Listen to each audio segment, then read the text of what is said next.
Hello, chat.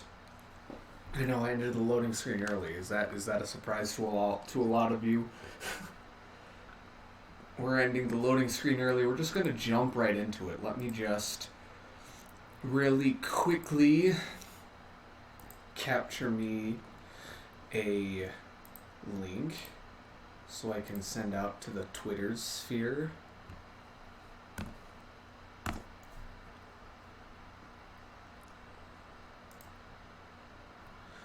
Alright, so let's see.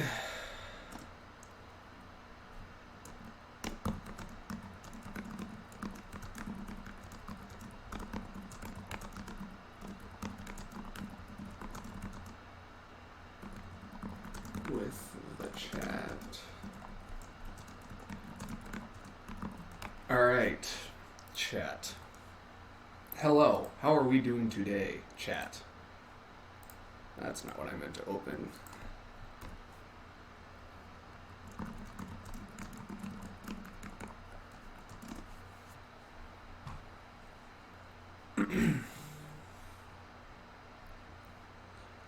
Alright.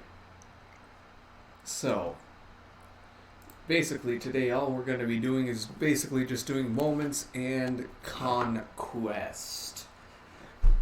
Just because I haven't streamed or posted anything. Or actually, no, I just haven't streamed in a while. That's why. And I won't be able to stream this weekend. So, rather than having you guys wondering if I'm dead or not, I'm just going to go ahead and do a little something.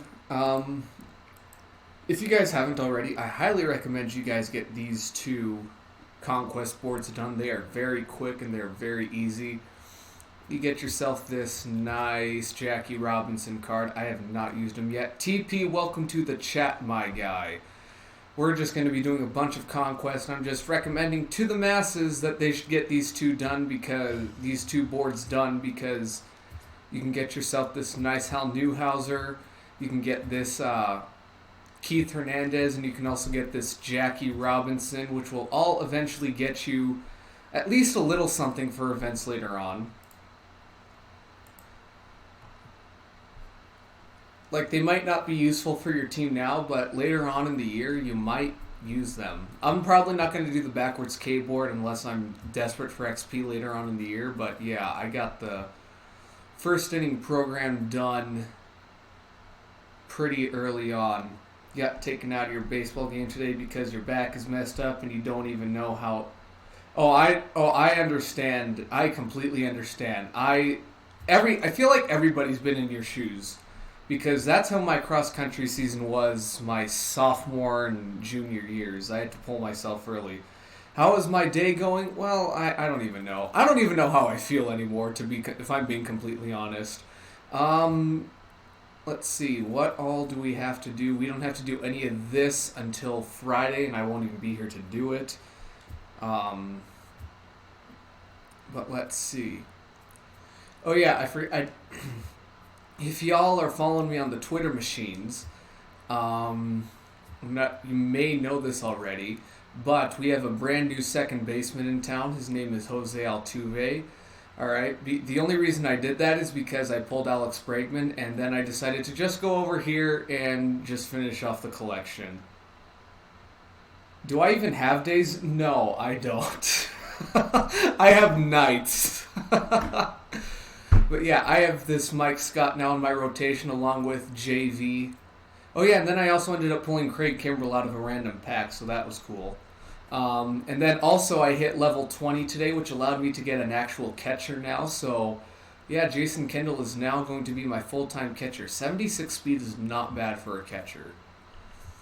And the only thing that I'm waiting for now, I don't even know what I'm doing now. Because I want to try to finish this Angels collection. I want to try to get Mike Trout. Carolina, welcome to the stream. You got Ichiro for level 75. Not regretting it much. I've been hearing a lot of good things about that card. Okay, so here's the thing. So for the XP reward path, I am at level 21 right now. So level 25, I believe I get one of these. I'm probably going to go to Roberto Alomar here because I already got Benny. But I'm probably going to go either Roberto Alomar or Jason Hayward just to get that rookie that rookie collection, gain some progress towards that. Level 30, I'm looking forward to, just because diamond equipment, that does not come easy. All right. And then we get a random live series gold, and then over here at level 40 silver, so I still have 19 levels to figure this out, but I'm still debating who I want to get at level 40. Because I'm debating between picking up Nolan Ryan, all right, just because everybody's saying this guy is a god. I'm also debating between Ichiro and Matt Kemp.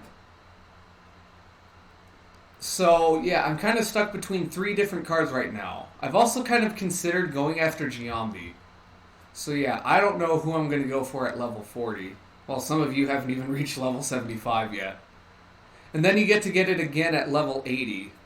So it's kind of like if I go with Matt Kemp, I could get Ichiro the second time around or Nolan Ryan the second time around too. So, it's like at some point in time where you're going to get every single one of these guys, but it's who do you need right now in the moment. But yeah, this is a quick lineup update. So yeah, we have Tony Gwynn, José Altuve, Freddie, Nolan, Andrew, Cargo, Jason Kendall, Kershaw, or our pitcher at the 8th spot, and then Trey Turner in the 9 hole. Level 40 bronze. I know, I'm over here worrying about level 40 silver, and you're like barely anywhere. But this is my Conquest team. And sorry I didn't get any streams out to you guys. Life happened this past weekend. I'm going to probably end up finishing Conquest in this stream just because I want to open some packs. We're going to end up opening so let's see, we get 10, so let's see, 2, 4, 6, we get 6 more packs, 6 more show packs it looks like, 2, 4, if I'm counting that correctly. Yeah, we get 6 more show packs, so we'll have 12 of the show packs. And then we will have another 10-pack standard bundle. And then we'll just have a bunch of other stuff. We'll also have Ty Cobb. I already have Bartolo, by the way. I ended up getting him sometime last night. I can't remember when. But yeah, this is our current progress right now. I literally just need to get these damn strongholds conquered. Your level 85 bronze, you pulled DeGrom, Chapman, and Andrew Miller. Well, I think your rotation and bullpen are set for life. See, those are the guys I want to go after. I think the next... Hold on, wait. Before we even get into it, I'm probably going to need some help from the chat because I don't know what I'm going to want to go after... Because I've already completed the Astros collection. This is the earliest I've completed on... Let's see, I'm at... 5, 10, 15, 18. All right, so I have 18 collections already done. This is probably the quickest I've ever gotten this many collections done. All right. So, the ones that I need to finish... Yo, Bobby, what's going on, my guy? Also, GG on our game last Thursday, was it? Friday? I can't remember. I'm losing track of my days. GG whenever you beat me. You sold all of them? Yeah. So here's the thing. So I want to try to get the Angels collection done. I want to try to get Mike Trout because look at the collection. Literally the only thing in this collection that's worth anything is Mike Trout. All right. So Andrelton Simmons, he's probably what, 8K now? Yeah, barely over 10K. I got robbed so many. Yeah, I was just sitting there like I got lined the hell out of. Let's see, Andrelton Simmons, Shohei Ohtani. Those are the only 2 guys that are like the other good cards, And even at that, they're not even really too crazy. But then we also have Boren Heaney, and then Tyler Skaggs. I almost got him off the board earlier. But yeah, other than that, I just have a bunch of bronzes and just a bunch of bronzes. I already have all the commons. And then we get this Troy Percival card, and then I could use that Troy Percival card to get this Vita Blue. So, that's why I want to complete the Angels collection right now.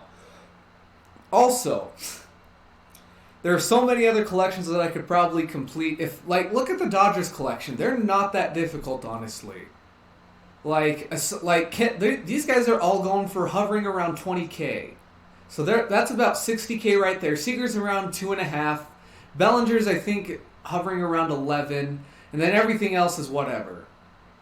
So yeah, I could get that 92-year-old Hershiser in the rotation as well. And then I could probably throw Kenley in the pen and Turner wherever. Padres, the only thing you need is Machado. The Cardinals, the only thing you really need... Actually, the only thing I really need is Goldie and Andrew Miller. Congrats, TYK Factus, on pulling a freaking Aaron Nola. But yeah, these two aren't that expensive. They're both under 30K, I think. So that's only around 56K probably for that collection. I want to try to get Christian Yelich before he gets up to like a 90 overall, if he does. Because if he continues to produce at the rate he is. And then Hader, he's probably, 25? Yeah, right around 25. And then everything else, again, is just whatever. Like, there's a few silvers, but I'm not too worried about them. Cubs, I did pull Javi Baez early on in the year. And then again, these two, I mean, they're kind of fairly expensive, but, it's whatever. Phillies, I'm probably not going to get done anytime soon just because Bryce Harper. Mets, I kind of wanted to get these guys done because I need bullpen badly, and also I kind of want DeGrom and Piazza on the team.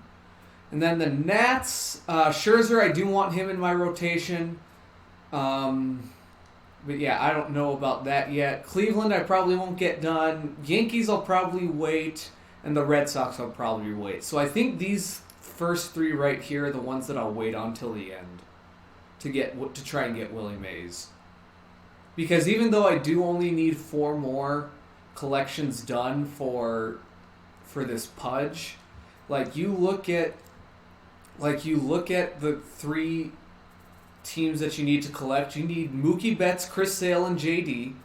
So let's see, Mookie, Chris Sale, JD, Judge, Stanton, Chapman, and then God, I'm jealous of TYK right now. And then Corey, and then Kluber, JoJo, and Lindor. So literally some of the most expensive cards on the market right now. Let's just jump into some Conquest, shall we? We're just going to be grinding offline, chatting a little bit. All the fixins. And then we'll be opening all of our packs at once at the end. But again, shout out to TYK Factus for pulling freaking Aaron Nola and Arenado out of a freaking pack. They were headliners packs too. I got shafted in mine. Oh yeah, sorry for no music in the stream either. I don't know why Streamlabs isn't letting me play my music, so that's probably the way it's going to be for a while too. So rip the dream, my guys. But chat, how are you doing in Diamond Dynasty and just in life in general? I'm going to go ahead and open some chips though. Just because I literally didn't have much time to eat before I turned on the stream. Because I wanted to get things going early, kind of. Under the light. Here's Billy Hamilton standing in. He'll get us started in this one under the lights. The center fielder, Billy Hamilton. Ready with the first pitch. Here it comes. Now a drive out to the gap in Dude, Billy, if you guys don't have Billy Hamilton yet, you need to get him. He's a great card for Conquest and just events in general because he freaking rakes. Granted, I am playing on rookies, so but still, you need to pick him up. Early on here with a man at third following the leadoff triple. First pitch on its way. This is line to left. Dives and he hangs on for the out. Wow. Are you kidding me? I did not leave early. That is BS. I did not leave early. Now batting, Willie McCovey. First chance for him here in the top of the first with nobody on. A swing and a shot hit down. Feel like your new swing has helped you hit harder and no school Friday. Ooh, lucky duck. I know, I'm going home this weekend, so I won't be able to stream anything. So, rip. I'll just let you guys know that right now. Even though I think I've mentioned it a couple of times. But yeah, for those of you, if you guys are brand new to the channel, I ain't doing videos no mo. Just because my schedule simply will not allow it. I cannot edit. I cannot find any time to edit anytime, anywhere. And that's not just now with my school schedule, but also with my schedule for work this summer. Oh, speaking of which, I need to message my manager. That might be important. Jonathan Davis, he'll get to take his first cuts here. Also, if you guys aren't already, make sure to go over to Twitch at some point and hit that follow button, because odds are I'm going to end up moving over to Twitch this summer once my freaking Wi-Fi allows it, because this school Wi-Fi is trash with Twitch. Crashes like every half hour, 45 minutes. The Rockies decided to be sad this year. I mean, we've won 3 in a row, but now we have to face the freaking Phillies and Nats, so I don't know if that's a win. At least we're not Red Sox or Yankees fans right now. He's not a Deadpool guy. You want to try and sneak a piece of cheese in or hang something over the heart of the plate. I would be a sad Red Sox fan right now, if I was anything. Sad boys be sad. I guess.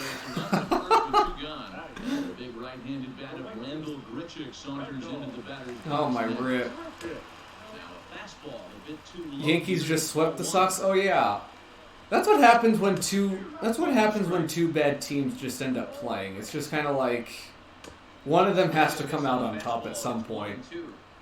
But yeah, I'd be a really sad Red Sox fan right now if I was a Red Sox fan. Nick Castellanos now. He'll get us started in the top of the second. Who do you guys think are going to be the second inning program rewards? Because there's most likely, I'm assuming they're sticking with what they said all along, in that there's going to be 3, or at least stay consistent with this past one, and there's going to be 3.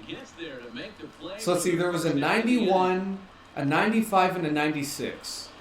Who do you guys think are the next wave of rewards? Because I have no clue. Give me Randy Johnson next time. Oof. Give me a Larry Walker. Oh my God! Imagine Larry Walker coming into the game this Friday. Your coach used to play with Yankees in AAA, but broke his ankle. Ooh, that is rough. Yeah, that's the sad tragedy of injuries. I'm all too familiar with that stuff. On an 0-2 pitch that misses by that much, it's pretty easy for a hitter not to swing it that way. All too familiar. Out in front as this is pulled foul into the seats. You know what, Seal? I've been thinking about him for a while because honestly, I was thinking about putting him on one of my wish lists early on in the year. And I was like, you know what? We don't have much second baseman depth. You know, he's a Cardinal. You know, and his name isn't even blurred out on the frickin' in the frickin' Cardinals stadium, like on the mats or whatever. Like they didn't have it at as a generic player or anything. So I'm like, you know what? I wouldn't mind red. I can't say it. Is it Schoenheist? That's what I've called it. That's what I've always said. I thought that's how you pronounced it. Scheidendeist. Something like that. We'll just call him red. Galvis behind 0-2. We're seeing quite a few pitches up from him right now. That can obviously be dangerous. A cold strike there, but he might need to lower his sights a little bit. He just passed away, sadly, so who's gonna... Yeah, true. What is going on? He's safe, because I'm a dummy. Shane Diced. Alright. So red Shane Diced. I'm glad I know that now, because I always said Schoenheist. Galvis gets his lead at first, nobody out. Fastball misses inside. Because I'm uneducated in a lot of different things. Oh, Shane Deist. Okay, red Shane Deist. Dear God. Shane Deist. Alright. Yeah, there are a lot of weird baseball names that I don't know how to pronounce. hit the other way out toward right field. It's like I know who they are, but it's like I couldn't pronounce their last name if I One down. tried. Standing in, Brendan Drury. First swing Ah. in this one with runners Ooh, that's a good first Coke. and one gone. Yeah, have you guys tried this orange vanilla Coke? This shit's the bomb. First offering on its way. It's amazing. Strike to begin the at-bat. It's Where is 0-1. my mouse? Why is my mouse not moving? His name can be pronounced so many ways. Yeah, there are so many different ways to pronounce like everybody's names.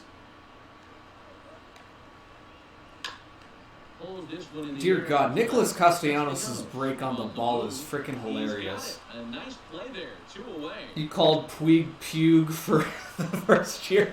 Here's the catcher, God, who? takes his first cuts in this one with a Whose name did I feel like there's been a bunch of names that I didn't know how to properly say until like Matt Vasgersian on frickin' the show started pronouncing them. But like I can't remember names right off the That bat. wasn't a terrible pitch right there, but if he's going to execute and get this swing and a miss, Swing and a miss. Sam Tulowitzki, I think, may have been one of them. Either that or I figured that one out on my own eventually and just kind of looked at it and just kind of stared at it for a while and was like, oh, it's Tulowitzki. Sam Tulowitzki. Rolling center makes the play 1 out. Who was the other one? Miguel Selakovic. So the base That was another one that I struggled with for a while. Yeah, what are some of the cooler baseball names you guys like? Oh, that should be gone, but it's not because me. Oh, but it is. Let's go. I call Enos Slaughter. I call him Enos. Like it depends on the day. Like if I'm just reading, like I'm reading it right now, Enos, like penis without the P. Okay, Enos. Enos Slaughter. Like we all can agree on his last name. We just can't agree on the first name, which is never the case for anybody really. Because there's only one way to pronounce Mike or Miguel. Digging in the switch hitter, Billy Hamilton. He found his way over to third via a triple in his first at-bat. Drop. Let's go. We're getting to. A dive and he can't hang on. What mode am I playing right now? Right now we're just going to be doing Conquest in moments, but right now we're doing Conquest. I think I just need to conquer like 6 or 7 more strongholds after this one. First pitch to him. So it's nothing too crazy, and then once we're done with that, we'll be opening our packs, because I've been saving them all up. Ready with the 0-1. And I kind of didn't want to open them up on off camera, because if I pull something amazing, which very well could happen. Cop Clan! Welcome to the stream, my guy. Drop, let's go. Somebody's an idiot out and left. I think that, who is that, Teoscar? Probably? In at second safely. Teoscar. A run comes across to score. Willie, yeah, how do you get, actually no, I was going to say Willie McCovey. I'm like, do you call him McCovey or McCovey? But McCovey just sounds wrong. Like, you just say the name McCovey, Willie McCovey, no. That doesn't sit well. Earlier this week you finished all the Tops Now moments, so you're ready for the May pack. I'm not done with those yet. I think I only have 3 with week 2 left. I ended up miraculously finishing the Baltimore ones from week 1. The beat the Yankees twice. Oh my god, that one took forever. I don't know how I finished it, but I did. Up high in the air. McCovey is under it. He's got it 1 away. Yeah, that one. Yeah, what's the one Tops Now moment that you guys have struggled with so far? If you guys have even touched that yet, because I'd have to say that Baltimore Yankees one was a pain, where you have to beat the Yankees twice. You learn to run on them and hit bombs with VR. Well, I couldn't hit with VR. That was problem number 1 right there. One of the games that I actually played, I ended up hitting a home run with Jace Peterson of all players. And I ended up winning that one. Buster Posey catcher moment? Oh no, that I'm probably going to struggle with that one too. I can't remember if I did that one yet. I don't think I did. But let's see, for the most part, the one that I finished this morning, earlier this afternoon was the what's his face, Zach Greinke. His hitting stats are beefed. Like they gave him like 87 contact and 88 power versus lefties. It was funny. You beat the moment with analog hit. Dear God, I've never heard of anybody ever using analog hitting in my entire life. Oh, give me Patrick Corbin, baby. Or just give me Tim Peterson. That's, I mean, same thing, am I right? Alright, so let's see. Blue Jays are done. God, I have so many different territories I have, like... I look back, let's see, how many more do I have to... Let's see, 1, 2, 3, 4, 5, 6, 7, 8, 9. Oh, shit, I had a lot more than I expected. Because I forgot I still have all of Florida. I have to conquer both Tampa and Miami. How is Miami the aggressor and not Tampa down there? That's one... Like, it's the aggressors this year are really weird. Last year it was Seattle, Arizona, and Toronto.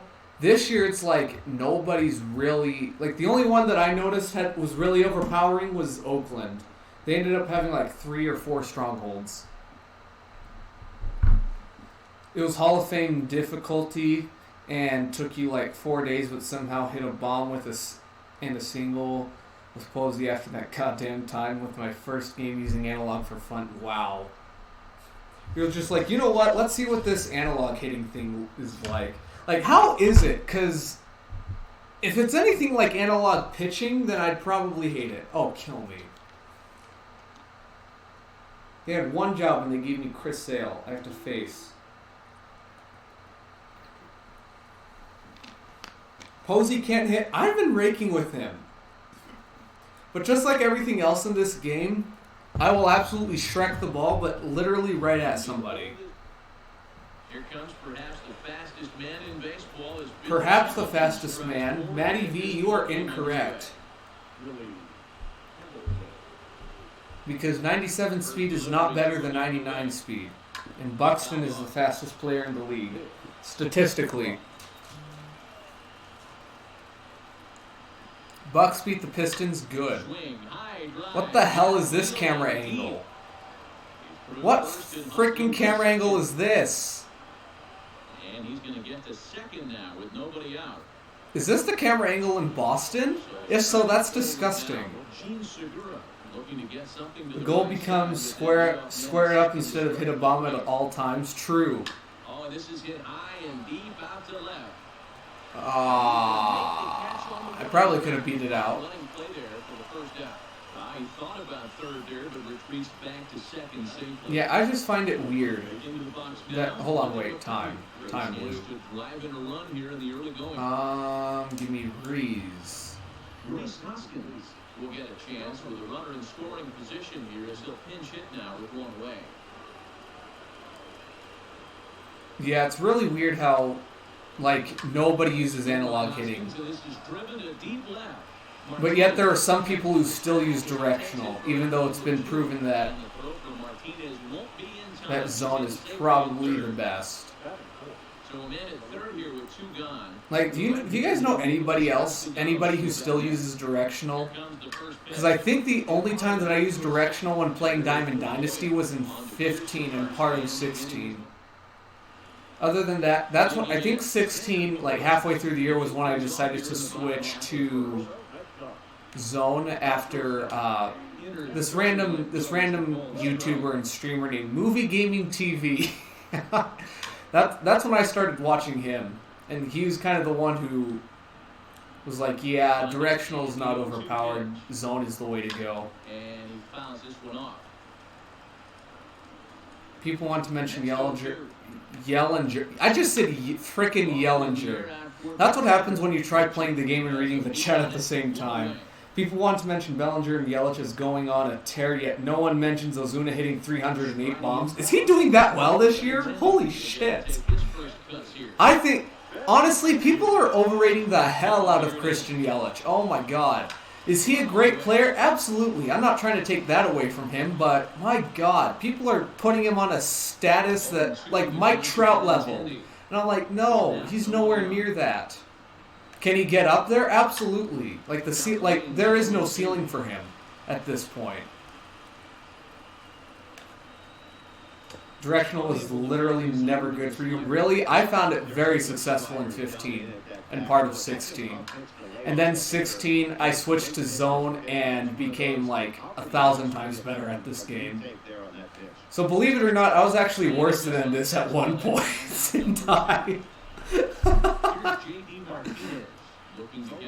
And then in 15, people are messaging me on PS3 telling me, oh, you bought your team, but like stop buying all these legends and give your wallet back, give your mom's credit card back. And it's like, no, I actually earned this. And that's when I learned that this game mode was going to take off. So yeah, I'm an OG. He did kick the Bill DeWitt, the third out of the Cardinals owner position. True.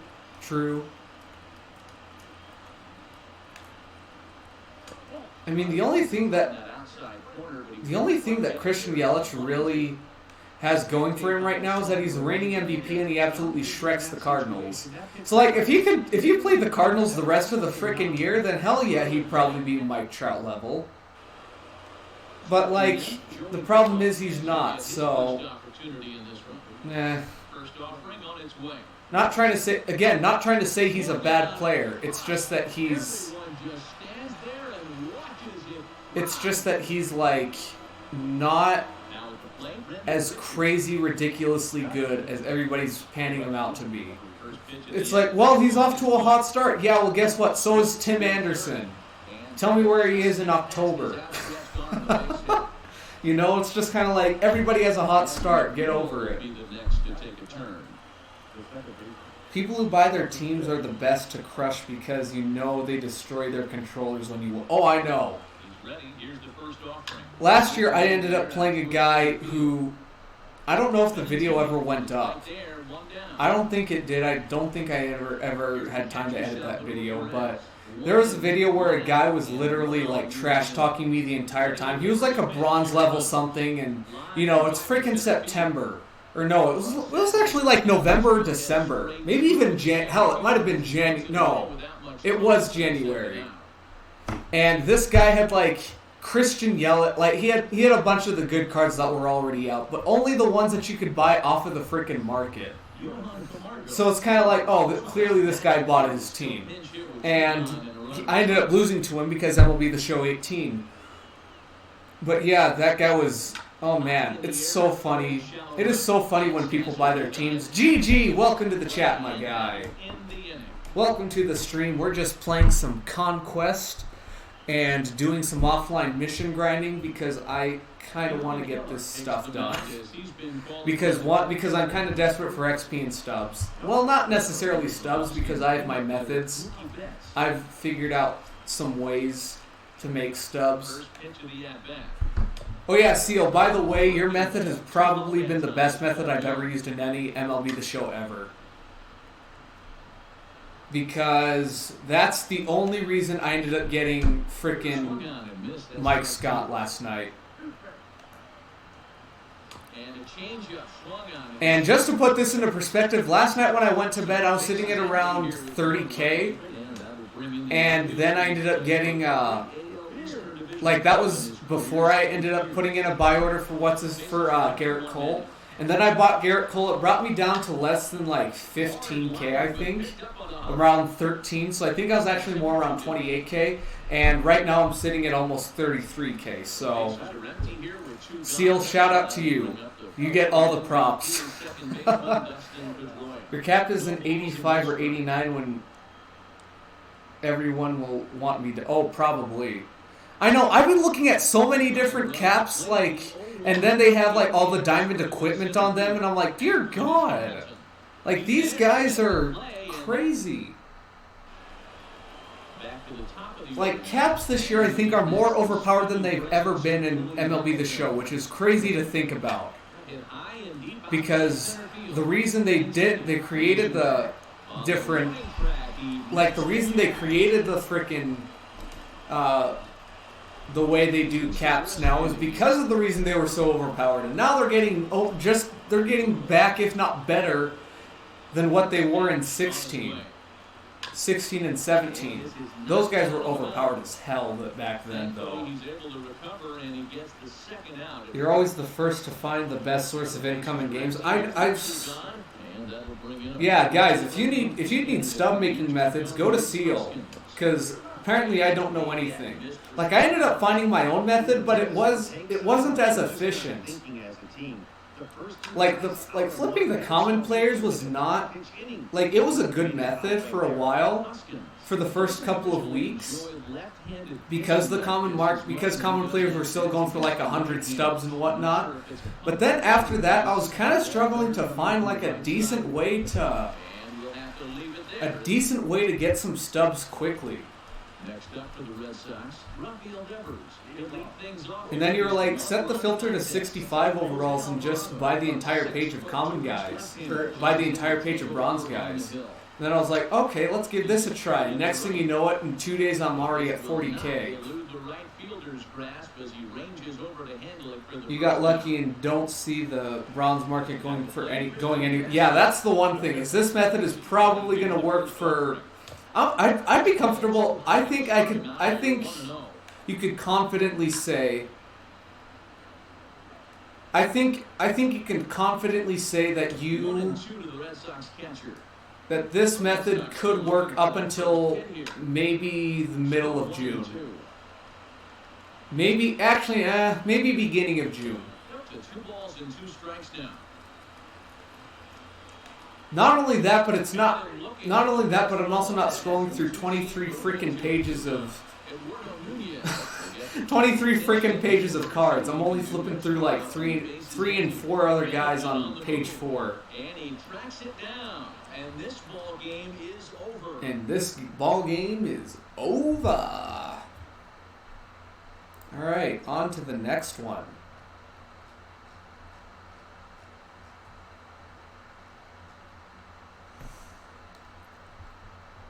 I just find it crazy that there are already people who are... Like, I want to know what Trev Teeps does. Like, how the hell does he make stubs so quickly? Like, he already finished the frickin'... He already got Willie Mays, and he was flipping cards day 1. Like, dear God. I wish I could do that. Joe West sucks. That's a very well-known fact. Like, Joe West... like, if there's one thing that we have all learned from this first 3 or 4 weeks of Major League Baseball, it's that there are a lot of Major League umpires that are employed that probably shouldn't be. Oh my God, it's one freaking fan. Come on. Jesus. Oh my rip. I have 66 fans going up against 2-1, and I can't, like, why is the CPU always so freaking aggressive in Conquest every single year? 13, all right, that should probably veteran. Knowing the way this game is played, knowing the way that I played it. Oh, it's actually rookie. Let's go. No one wants to bring up Ron Coppola. Yeah. Ron Culpa, dear God, I always mispronounce his name. Ron Culpa.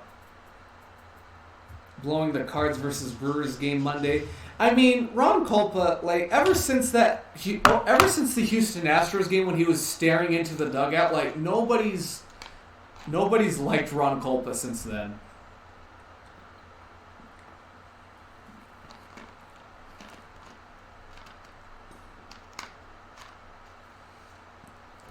But let's see. Last year when I went to one of the games that I went to last year was the Rockies and Astros. God, who was the umpire? I think the umpires that were a part of the crew were it was Vic Carapazza and Jerry Neals. And like when they announced the umpires that first game, I was like, oh dear God, here we go. And sure enough, there was an Astros fan who ended up reaching over the freaking outfield wall to take a home run away from, I think it was David Dahl or somebody. I can't remember who our left fielder was. It may have been Parra, actually. And, yeah, that was, ended up stealing a home run from Alex Bregman. And it ended up actually costing them the game. It was quite funny. He called the ball, goalie didn't swing at, and was a foot from his bat in the foul. That's weird. That's very weird.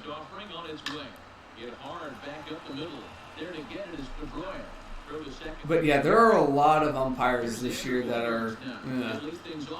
And then people are starting to call for an electronic strike zone, and I'm like, that's not gonna work. Like, I don't care. Like, even like coming from a hardcore fan stand base like me, I'm against the electronic strike zone. Like, how do you guys feel about that? Like, how do you guys feel about an electronic strike zone? Culpa can go to the independent league, yeah. Send him somewhere where the sun don't shine. Send him down to the fiery pits of hell if we have to. But what do you guys think about an electronic strike zone? Because when I hear electronic strike zone, the way that I'm thinking of it is that there would have to be some sort of machine at home plate, and I think that to me that sounds like it would get in the way of the batter's swing and get in the way of the batter's swing and all that stuff. Like I can understand giving the umpire an aid to help him with the strike zone. Like, because I know different batting stances and different heights and all that stuff play into how the strike zone is for each player, because each strike zone is different. But I mean, there has to be a way. Like, electronic strike zone won't work whatsoever. Brad Keller's an asshole for throwing at Tim Anderson. Yeah, like, seriously. Like, when I saw that, I was like, what happened to letting the kids play? Like, that's the second time this has happened this year, too. Which I think is a problem. I'm surprised that it's already happened twice. Like, 2 pitchers are already offended. Oh wait, no, 3.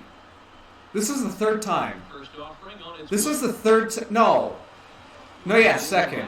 I'm dumb. I was like Derek Dietrich, and I was like, wait, that was against Chris Archer.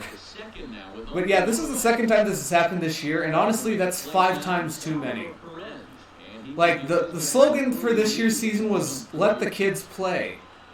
And it's like, alright, if you don't want me to frickin' pimp the bat, then don't throw a pitch that I can hit. Like, it's really not that difficult. Why was Anderson ejected? Your guess is as good as mine. It's probably because Joe West. I think he was wasn't he the umpire for... Isn't he an umpire for this series? People who think you can't pimp your homer is why I'm pissed at half of the MLB fan. That's the thing. It's like half of us are hardcore fans. It's not even... It's a lot of the old... It's like a bunch of the old heads who don't understand... It's a bunch of the old heads who don't understand that the game has changed in such a way that it's all right for us to have fun now. Like, back then, baseball was a gentleman's game, you know? It was like a classy game. There was no showing off. Like, it was a very gentleman, like a very suit and tie type kind of thing. But nowadays, with the way sports, not just the way that baseball has evolved, but the way our culture has evolved, and the way that just about everything has evolved. Like, us as a human race, not only have we grown softer, but it's kind of like we have a lot more fun now. Like, we've started to realize that, hey, it's okay to celebrate. You know, like, hitting a home run, like, especially for somebody like Tim Anderson, who probably isn't going to hit more than 10 in a season, you know? Like, I'm perfectly fine with you pimping one. Here's another 2-2. Like, I'm not going to get pissed off at you. If I was the pitcher, would I be pissed off that you pimped it at me? Yeah. You know what I would do in the next at-bat? I'd try to figure out something. I'd try to throw it where I didn't last time, you know? Throw a better pitch. Don't be a wuss and just, like, frickin' curl up in a ball and cry to the umpires and tell them, or cry to, like, any of the officials being like, he threw his bat to the dugout in a way that I didn't like it. Like, come on, grow up, guys. It's 2019. You can't have fun and make our sport the most popular sport again. Like seriously, you sound like a dumbass. You sound like a dumbass when you say I don't like bat flips. Do I understand why you don't like bat flips? I can understand it. I don't like. I'm for them though. Like, pimp it all you want. Hell, take the bat, run it down to the frickin' first baseline, hand your bat to the first baseman. I don't care. Like, I'd be perfectly fine if somebody did that to me. Or just like throw it, or just like once you pimp it, just walk up to the pitcher's mound, put your bat in front of the pitcher. Like, could you imagine? Like, not only how pissed the pitcher would get, but how funny that would be for everybody involved. Is that too far? It depends. Depends on the situation. But like, if you're gonna plunk the guy for pimping a home run off of you, that sounds like a whole lot of your problem. Like, throw a better pitch. And he just gets a piece there as this is chalk foul.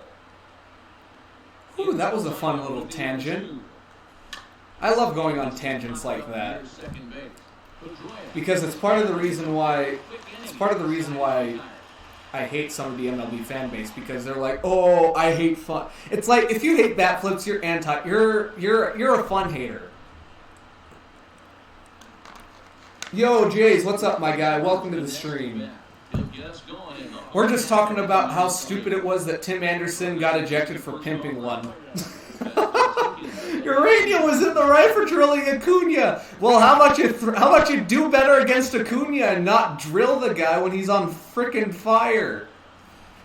Like, dear God, like, I don't understand why players get so offended by that. 0-2 once more, and it's fouled away. Like, as a former player myself, did I get frustrated during a lot of games? Like, when my team, like, there were a couple of games where I remember my team was down double digits. Was I frustrated that neither me nor my teammates could get anything going? Yeah, but it didn't make me want to, like.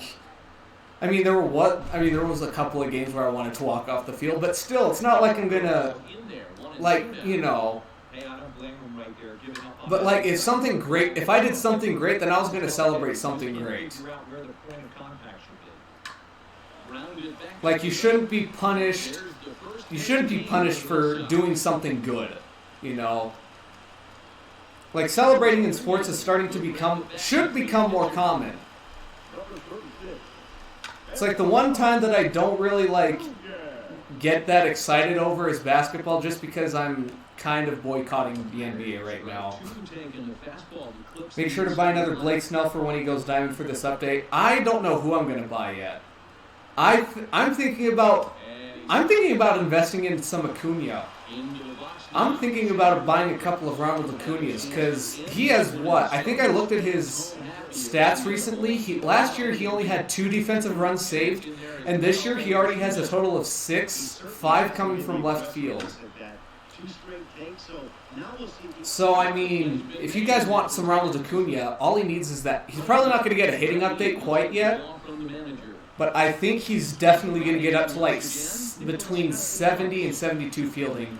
Maybe not this next update, but sometime in the future. Some people on my team are just crybabies. Gigi, I forgot what team are you for again? I forgot who you're a fan of. I want to say the Cubs, but I could be wrong. You own literally every player with a chance of going diamond. So do I.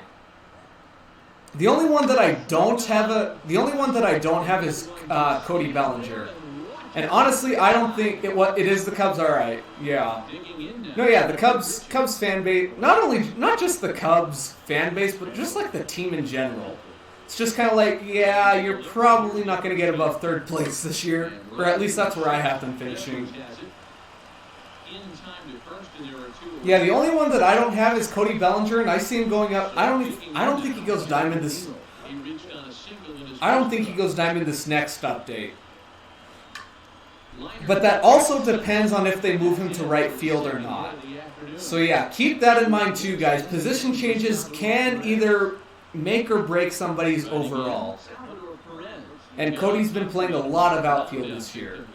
You're gonna buy another Acuna right now after he doesn't go diamond, so you can get him cheap. Yeah, like if you guys are worried about like who to invest in, and the guy that you wanted to go gold or diamond doesn't go gold or diamond this next update, keep them or wait it out until right after the roster update, because once Friday hits, everything is cheap, especially the day of the roster update. Whoo, Nick Markakis. We're pulling everything today.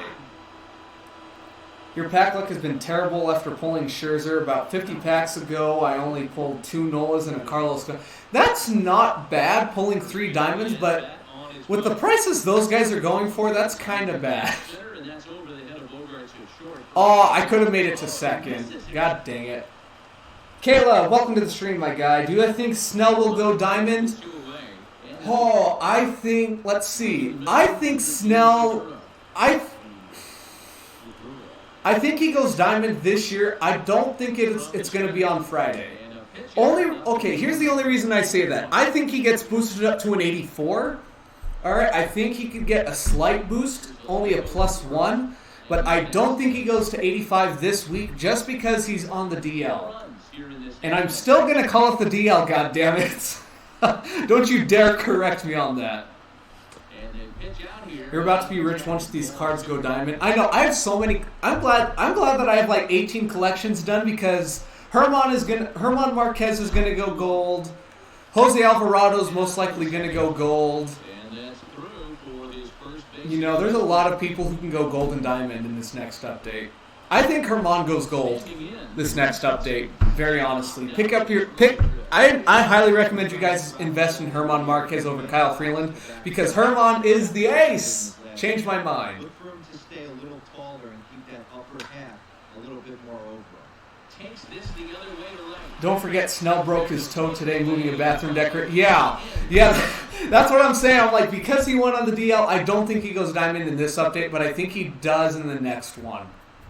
The one after this, so probably 3 weeks. No, so let's see, next week, and then 2 weeks from now, 2 Fridays from now. Down by a bunch here, and what makes it even more difficult. At least At least he didn't pull Madison Bumgarner and decide to go mountain biking here in Colorado on an off day, you know. And be like, you know what? Let's go mountain biking today. That sounds fun. You think Arrieta is going gold? He's one of those sleepers. There's a lot of sleepers this year. I think Rhys Hoskins is definitely going gold this year. Honestly, you know who I see going gold? It's not a good one. I think Jose Ramirez has a very strong chance of going gold this year. Very honestly, I think him and maybe Javier Baez. I feel like those two guys are going to regress hardcore.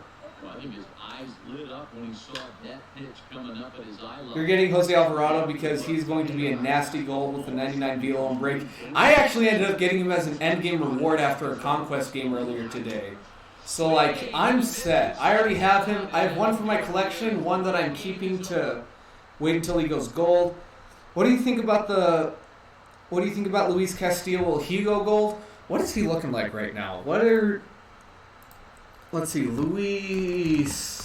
dear God, Luis Castillo. Yeah, let's look at some roster update predictions. Because even though I'm probably going to go live tomorrow at some point, This year, he already has a 1.13 WAR. Holy junk. So let's see, he's 1-1. Wins and losses don't matter. He has a 1.46 ERA, 32 strikeouts through 24 2/3, a WHIP under 1. Let's see.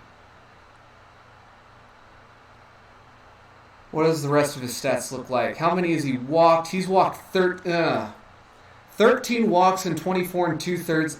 I don't like that number. He has a 3.23 ERA plus. Holy junk. What's his FIP? He has a 2.37 FIP, so that's actually pretty damn good. Actually, no, that's freaking amazing. What am I talking about? Kyle Bearclaw. Let's see. He's leading the entire league in hits per 9 and home runs per 9. Has he not allowed a home run yet? Holy junk. He still has he almost walks, that's not a good number. He's almost walking 5 people per 9 innings. And he's almost striking out 12. So let's see, let's look at his stats. All right, so let's see. So he's leading the league in hits per 9. So that's probably going to get boosted up to, I could see that getting boosted up to around a 72 or a 73. K per 9 could probably go up to around a 72 or 73 as well. Walk per 9. Ooh, that's a tough one. Walk per 9 I could see going down to a 60. Take that down a couple. Home run per 9 I think might go up to around a 60. And after all of that, I could probably see him going gold.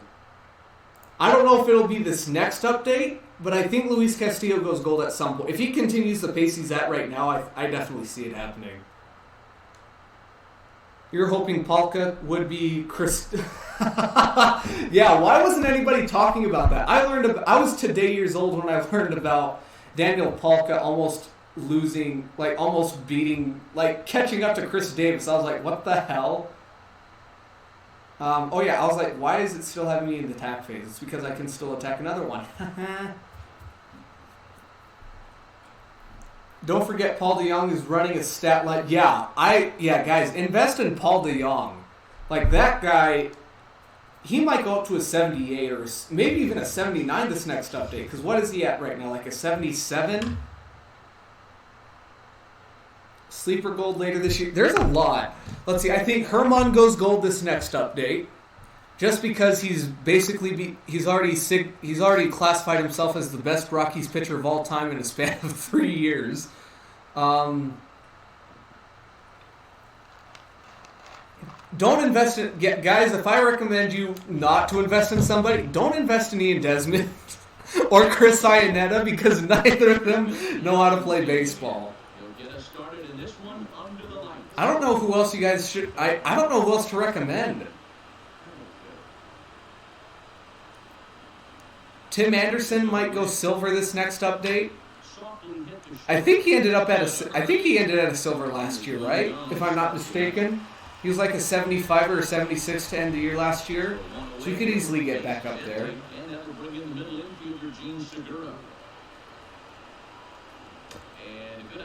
Arrieta walk per 9 is so bad in game. But he only has walked 10 batters. How many innings has he pitched so far, though? That's my concern.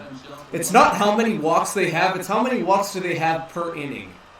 Or in how many innings.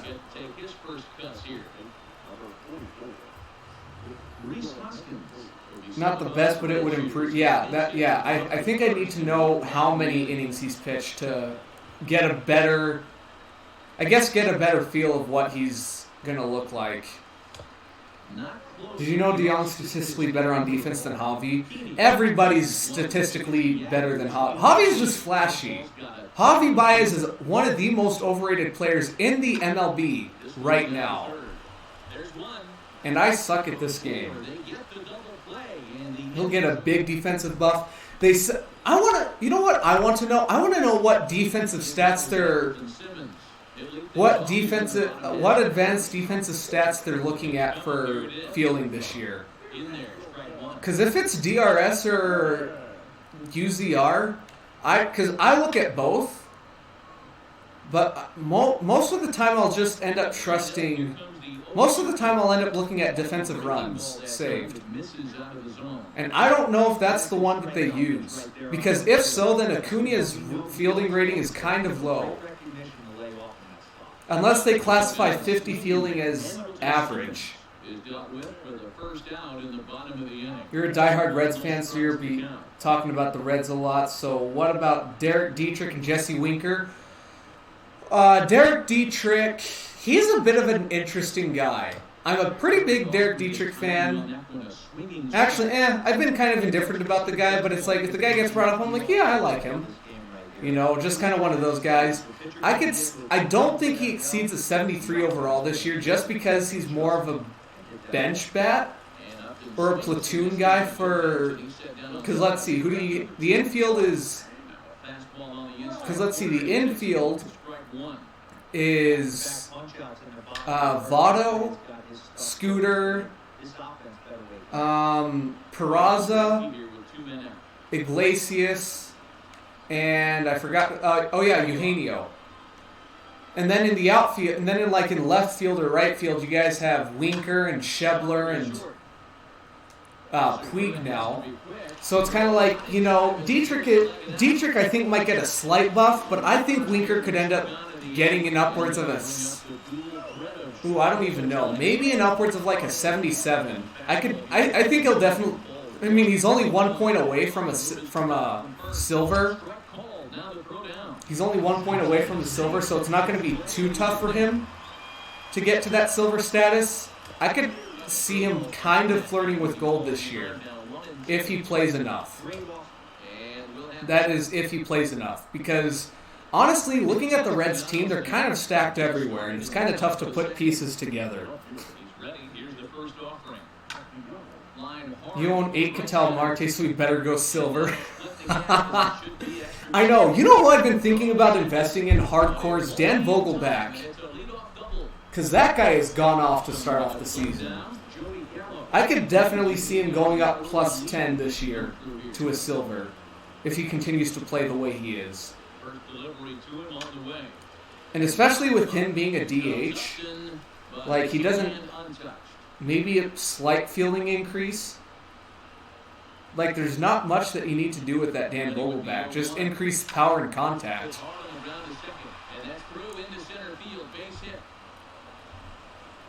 But yeah, let's see, the players I think that go diamond this year, Blake Trinan, Matt Chapman, Trevor Story. God, there's so many guys who could go up this year, like it's unbelievable. And it's almost impossible to predict it too. That's the other thing. It's almost impossible to predict.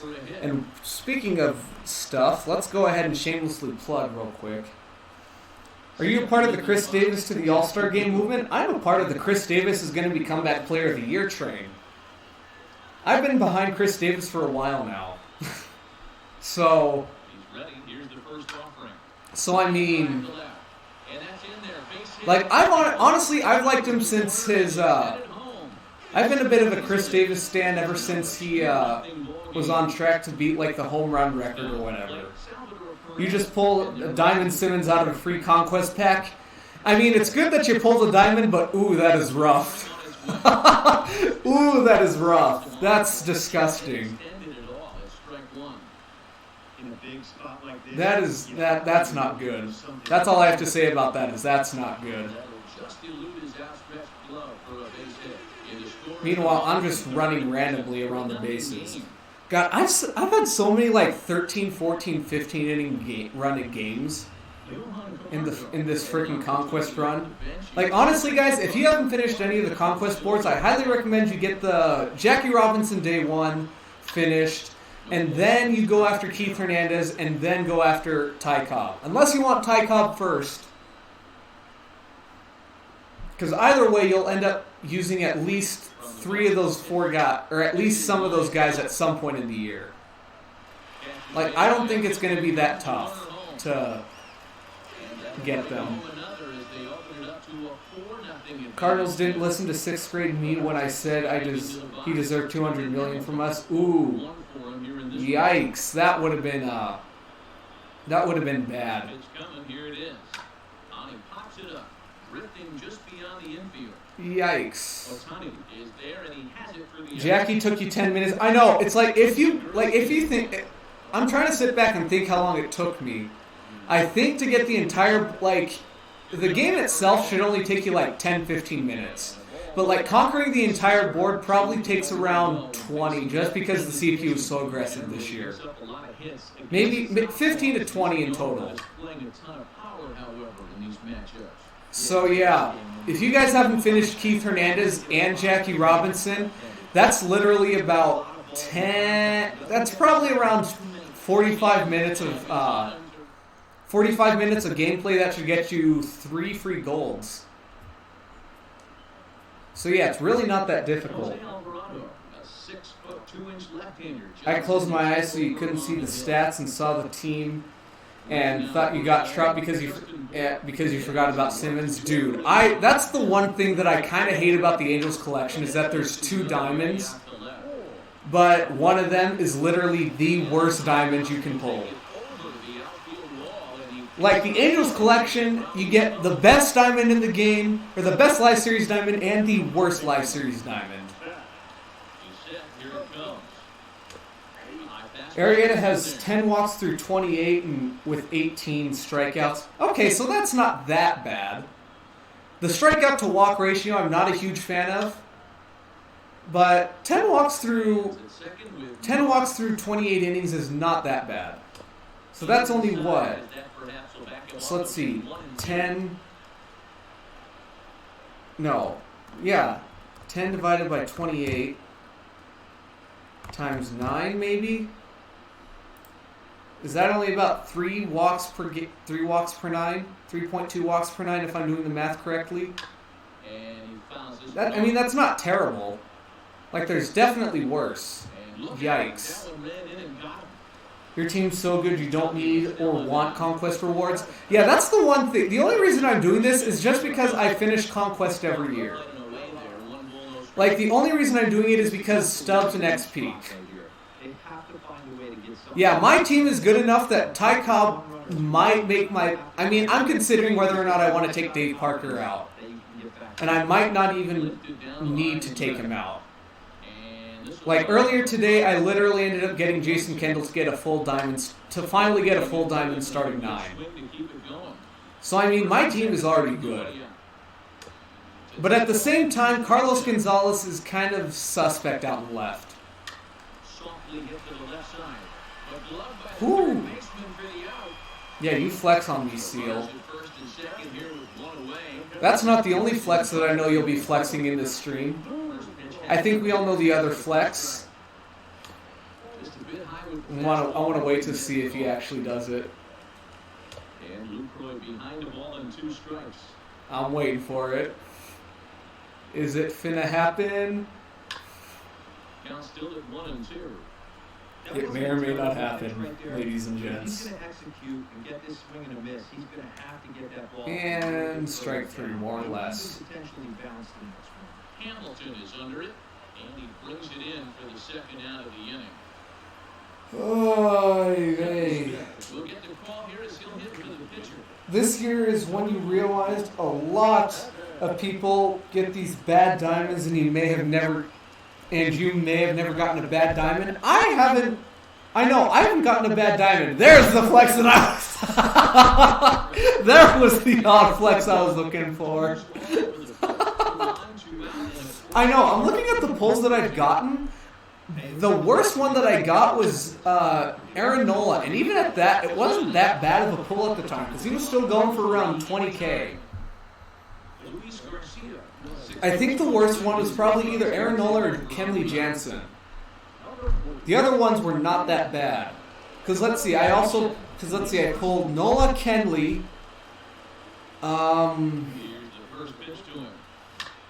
let's see, Nola, Kenley, Jose Ramirez, Alex Bregman. There were 2 more. Why am I blanking? Clayton Kershaw, Maybe elevate something in his zone. Interesting. There was one more.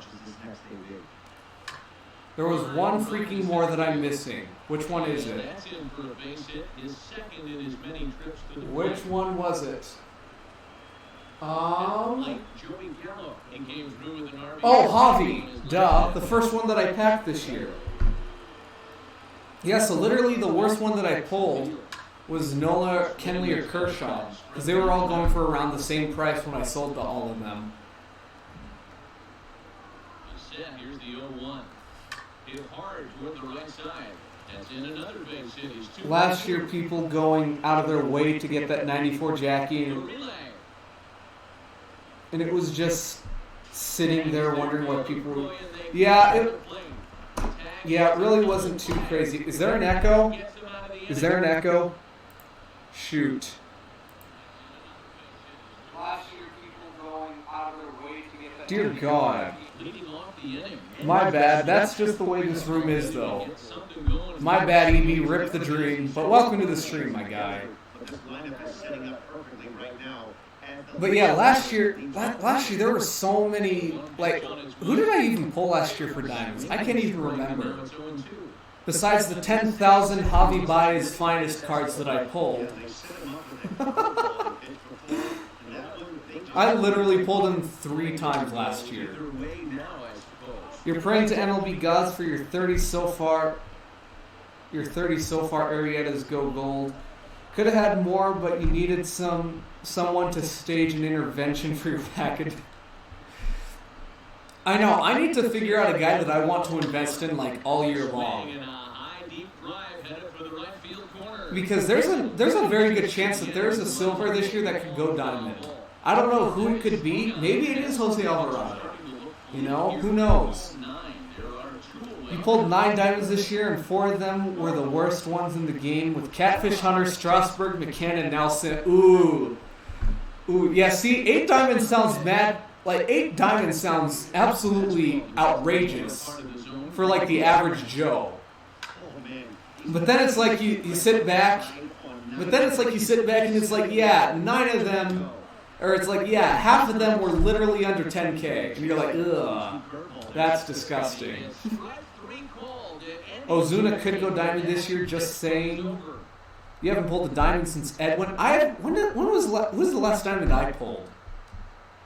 I pulled... Who was it? I think the last diamond pull was the last stream with Bregman. I haven't opened many packs since the last stream, though, so... give me Tim Beckham. Strasburg is pretty good for he rips through hit. Yeah. Yeah, a lot of people have been using Strasburg this year. Like, I'm honestly surprised at the amount of people using him. How many fans are there? Okay, I only need to put like 50 there. Like 60. You know what? Let's start ripping through Miami. Yeah, a lot of people have been using Strasburg this year. Let's get these 50 up here. How many turns? I'm at 35. I don't understand how people have been able to get this done in like 15 turns. Is there anything... Oh yeah, have you guys... I haven't pulled for Eddie Murray or what's-his-face, Andre Dawson. I don't know if I will, though. Andre Dawson, this card doesn't look too bad. Honestly. But I mean, honestly, I'm probably just going to wait for his Expos card to drop. Eddie Murray, just seems like another first baseman to me. Even though switch hitters are important in this game, I'm just kind of like, maybe. Maybe, just maybe.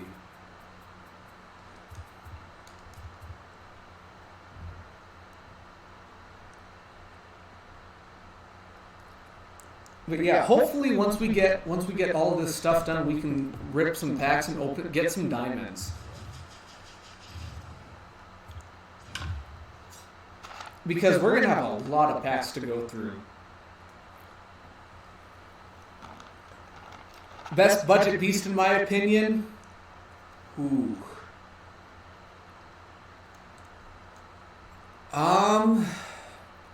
Honestly, Rod Carew. I'd consider Rod Carew a budget beast at this point.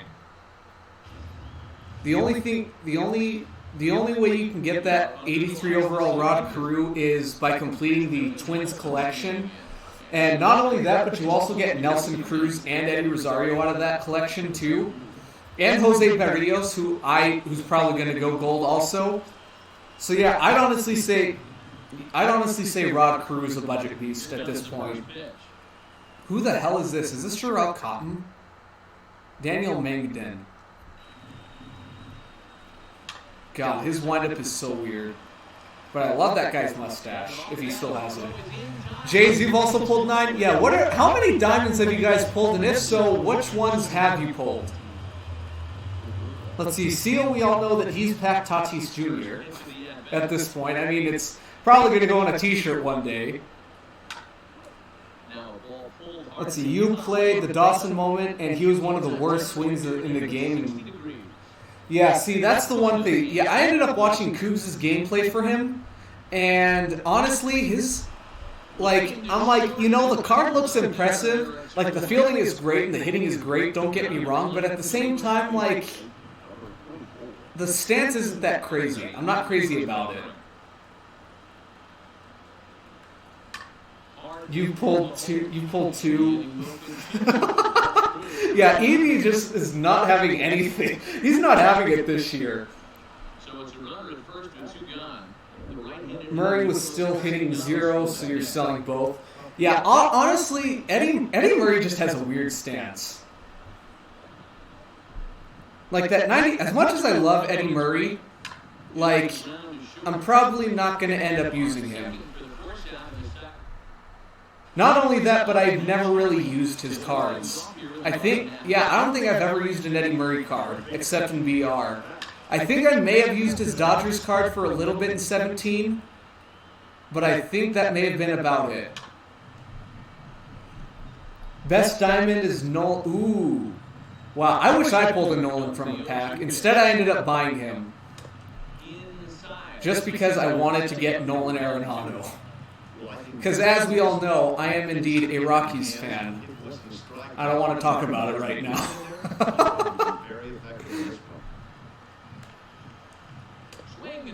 Someone gave me a glitchy swing from your switch hit. Oh no. Who's a good... You know which batting stance I've always been a really big fan of is Matt Kemp's. I don't know what it is with that one. But it's like, I have the one that I use for my cap, but then I also have the one, but then if I were to pick like an MLB players, I'd probably have to go with Matt Kemp's. I don't know what it is with his stance, I just think it's really nice. Because it's just a normal stance, he has his elbows up, his hands are high, there's not much in the middle that's going to be in the way of the ball. As much as I love a great open stance, like, there's not many that can compete with Matt Kemp's in my opinion.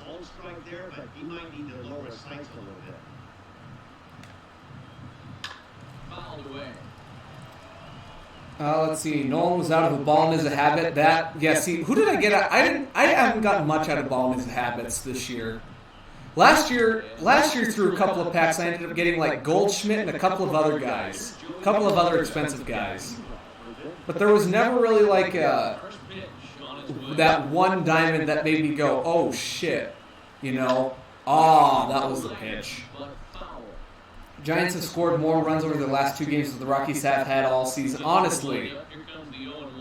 But hey, we swept the Padres, and we've taken our last 3. So I'm happy about that. We're at least back on track. Your best was Mookie. Ooh, that's a really good one too. Because after that, all you need is Chris Sale, basically. Like not many people. I feel like not many people are using JD because of the way fielding is this year. Is Kiermaier a glitchy stance for a switch hitter even? I don't know.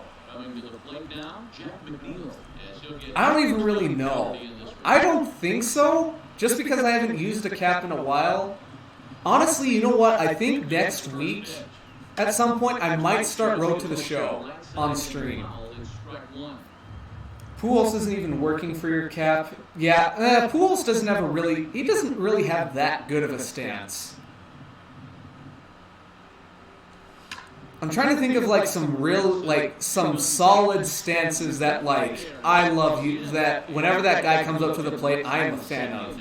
Like, I feel like one of the reasons I'm not doing well with Andrew is because he has a closed stance, and I don't do very well with. Me and a lot of other people don't do very well with closed stances. God damn it.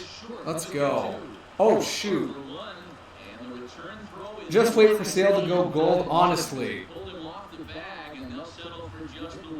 But at the same time, Sale, like, it goes off that stupid 3-year rule.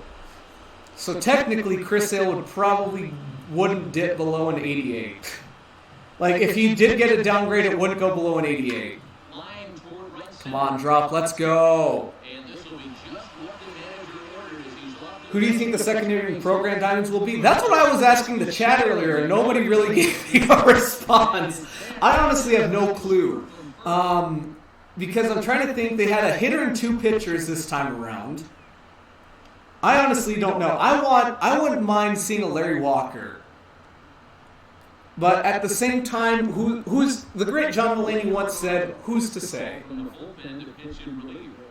But I would love to see a Larry Walker.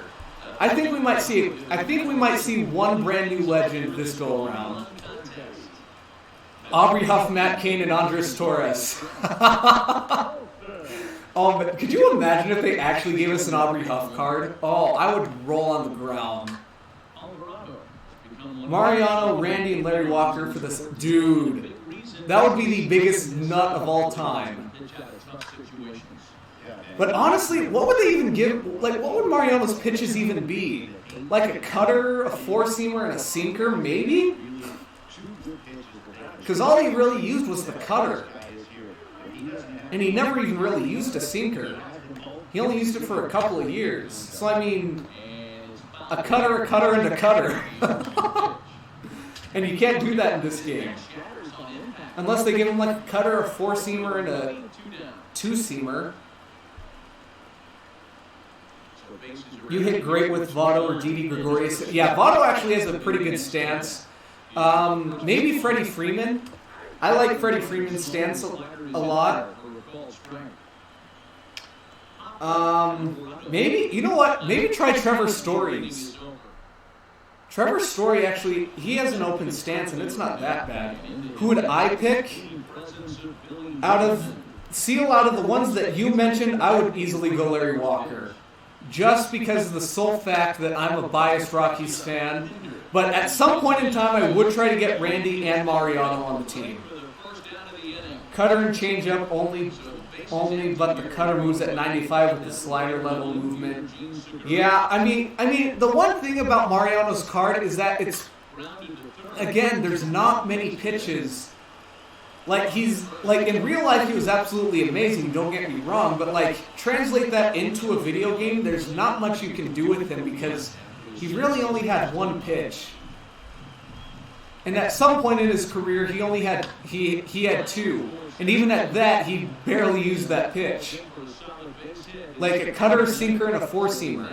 A 3 fastball repertoire isn't that good of a repertoire, especially in this game. Cutter, sinker, and maybe a slider. Yeah, that was the only other thing I would be thinking. Like, maybe a slider, just because,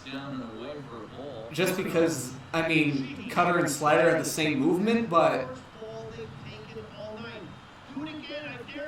yeah, again, it's like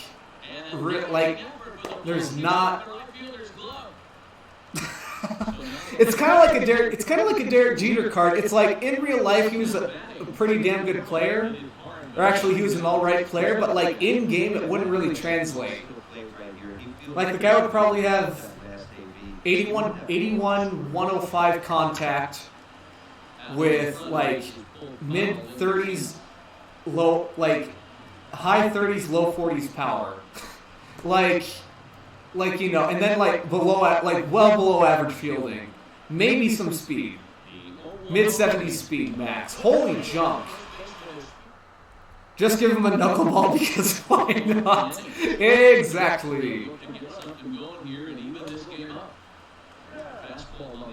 Just give him 2 pitches with absurd movement. True. Yeah, honestly, the way, like, it's just so weird how there's only like a 3-pitch minimum for like a player, because there are a lot of pitchers. I mean, not many of them had just 2 pitches, but a lot of them only used like 1 or 2 pitches. Like they have a 4-seamer and a curveball, or a 4-seamer and a slider, and it's like a lot of them don't have a 2-seamer, and a 2-seamer acts a lot like a sinker. So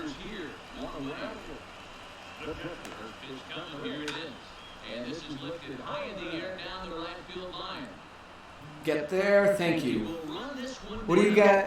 What you guys don't get is they can balance it with. Yeah, I understand. No, yeah, I understand that, but even at that, at the same time, it's just kind of like so weird, like the way that this video game works. Ramon is the type of person to give Jeter 125 fielding. And it's like you get, if they give him like 90 fielding, I'm like, one play does not define an entire player's career. And as we have seen, that seems to be like a common thing, is that one single play defines an entire player's career. And it's like, no. A combined no-hitter. If you can give Rivera only a cutter, but it gets up to 100 and moves like a slider, he'll be as good as Goose. That would be insane. That would be freaking insane if they could do that. Jeter deserves like 45 fielding. I'd give him negative 45 if we could. Like, if we're being honest here, like, dear God. Statistically, that man was the worst defensive player of all time. And that's not opinion. That's just a straight up fact. Not even shortstop of all time. Like, the man had one jumping throw that saved them in October. Big frickin' deal. Give Jeter a quirk like the Bigs 2 where all of his stats are plus 20 when his team is losing. Honestly. Like, honestly. Like, you take a step back, is he going to get into the Hall of Fame? I mean, probably. The man has, like, he's probably, isn't he like top 10 or top 15 all-time career hits? Like, that's obviously going to get you into the Hall of Fame, regardless of who you are. But, like, not only that, but Derek Jeter is literally, he is the culmination of baseball. New York Yankee with a pretty face. Like, he is the single most marketable player in baseball history. Like, nobody, I don't think anybody's ever going to catch up to that guy. Like, honestly, you sit back and you're like, looking at some of these guys, like, you walk up to a casual fan, oh, do you know any baseball players? Derek Jeter, Alex Rodriguez, you know, like, those are probably the 2 guys that they would go to. Bryce Harper, Chris Bryant. Like, those, like, Chris Bryant and Bryce Harper don't even hold up a match against A-Rod and frickin' Derek Jeter in terms of marketability. His fielding is garbage and his base running almost canceled out his offense. Exactly.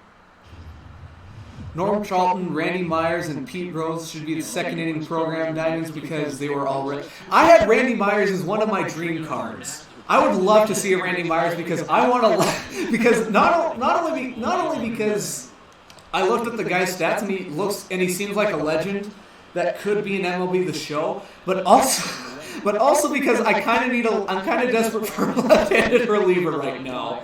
I'm kind of stuck with Goose Gossage and a bunch of everybody else. Like, that is the only diamond I have in my bullpen right now, and it's kind of a problem. But honestly, I don't think Pete Rose gets in because I think he has to be a part of the MLBPA. and he's kind of in trouble with the MLB, with the MLB right now. So, the most one-dimensional player of all time. He's not a first-ballot Hall of Famer in my opinion, but he'll probably be unanimous. I don't think he's unanimous. I think there's going to be a bunch of writers who see what we see, and they're going to be like, you know what?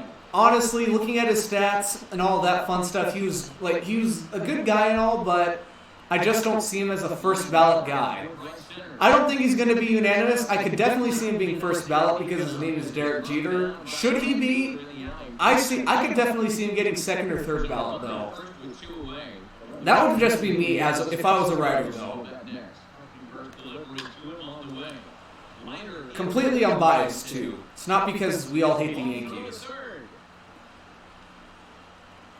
If Yelich only plays the Cardinals for the rest of his career, he'll be an hero. Honestly. Like, dear God, why the hell are people overrating the shit out of him? Like, don't get me wrong, he's a great player. I'm not trying to take that away from him. He's probably top 10, top 15 easily. Without question. But people are already telling me that he's like top 3 player in the league. I'm like, what? No, he's not.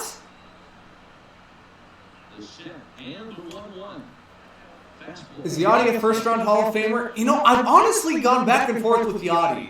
It's like there's one day where I look at his stats and I'm like, honestly, I don't think he's a Hall of Famer. And then the next day I'm like, you know, honestly, I think it's 50-50. Just because he's been one of the best catchers of our generation, I think he gets in eventually.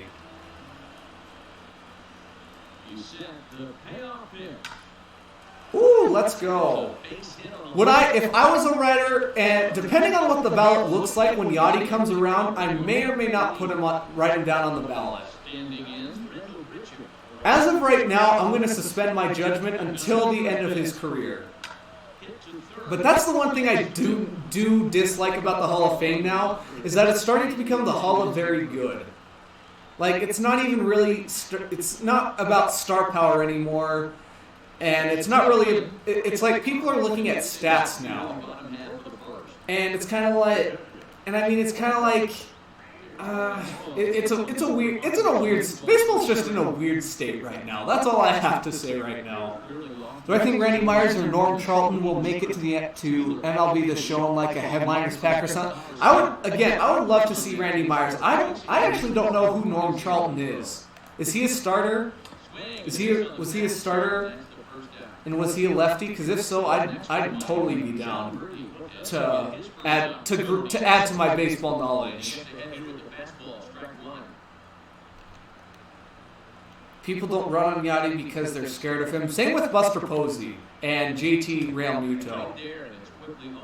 But at the same time, catchers on average throw out, on average they'll probably throw out, 25% of the runners that run on them? It's not that high of a percentage. It's kind of like a batting average number. Like, it's not crazy high, but, you know, it's pretty high. Like, if it's high 300s, you know you're doing well. Like, not too crazy. Red's Nasty Boys. Ooh, this isn't the big... Okay, so he wasn't a part of the Big Red Machine like I was expecting. All right. Norm Charlton. You know who I would actually like to see as like a catcher? Mike Scioscia. Bring in Mike Scioscia. I understand he's not a manager anymore. Or bring in like Brad Ausmus as a catcher. You know what? Brad Ausmus seems like a legend they would bring to MLB The Show. Give me an Astros Brad Ausmus. I accidentally opened up my video editor. RIP. And I don't even make videos anymore. Oh, RIP. Okay, is this thing gonna open or not? So I'm gonna open this thing so I can close it. I forgot who's on the mound. Is it a lefty or a righty? Oh yeah, it's a lefty. No. Alright. Let's see. Let's look at this Norm Charlton guy. All right, so let's see. He played for. He was a bit of a journeyman. Cincinnati, Seattle, Tampa, Atlanta, Philly, and Baltimore. 1992. Was he a reliever? 97 saves. Did he start any games? Okay, so he... Okay, so he was a starter that year. Or was he? No, he wasn't. He was a closer that year. Honestly, you know what? I feel like he would be a legend they'd add to the game. Honestly. 2.99 ERA, 2.76 FIP, that's pretty good. 1.291 WHIP. Honestly, I wouldn't mind seeing him. Is he a lefty? Yes, he is. And he's a switch hitter. Nice. Yeah, that's not too bad. He seems like a very MLB The Show-like legend. Oh boy, what are we chatting about now? Posey statistically better defender than Yachty just said. I mean, in my opinion, it seems almost damn near impossible to measure a player's defense. Like honestly, like errors and all of that stuff, like even defensive runs saved, I still don't completely understand. I just understand how the stat is tracked. 0 is average, and then 5, 10, 15, 20, 25. Like every 5 is a different milestone. Or is a different tier of defender. And then the negatives, and then going down too. Like, I feel like defense is almost kind of impossible to like... Actually, Hall of above average for 18 to 20, true.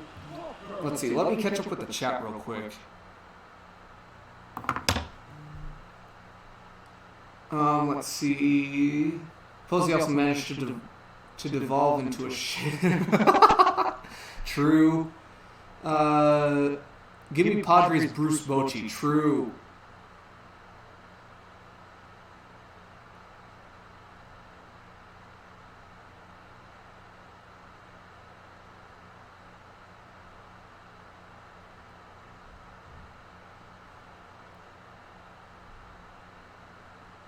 Paul O'Neill. I wouldn't mind a Paul O'Neill. You know who else I was kind of thinking about, but then I realized they may not throw him in here because of his past controversies, was Chuck Knoblauch. Have another power hitting second baseman. Like give us like an Impact veteran Yankees edition, and then like an all-star Twins version. I wouldn't mind seeing a Chuck Knoblauch. But again, I think his controversies might overshadow his past, which is a shame. Man is going to keep getting injured like he... Well, at least you guys have an actual catcher. I'm over here stuck with Chris frickin' Ionnet. O'Neill didn't kick the ball. He threw the ball 25 feet to the left. Oof. 2012 Marco Scutaro. That was the year we traded. That was the year that he did absolutely garbage for us, and then we traded him to you guys for I don't even remember what. And then he just went off and carried you guys to a frickin' World Series championship. I was like, really? That is like the most Colorado Rockies thing ever. Signing a pretty decent veteran, having him do absolute shit for you guys, trading him to a team and then carrying them to a World Series.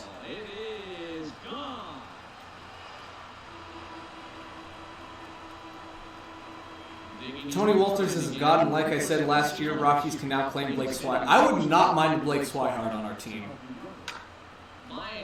Like, honestly, I think we need him more than anything right now.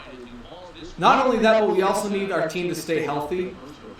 Scutaro for Culberson, that's who we got? And then we get Culberson, he does absolutely nothing for us, and then we trade him, and then he ends up becoming a walk-off king. And now he's like a great bench bat for everybody. Because he ended up going to LA, and now he's in frickin' Atlanta doing great things as a backup infielder. Like, we just can't win. However, we did win with the Corey Dickerson trade. I will say that.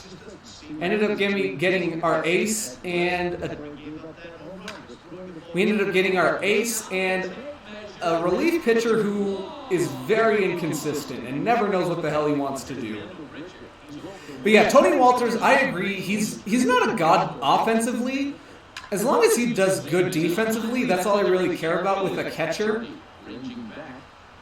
But yeah, Chris Arrieta is just terrible at everything. He's basically Tony Walters without fielding.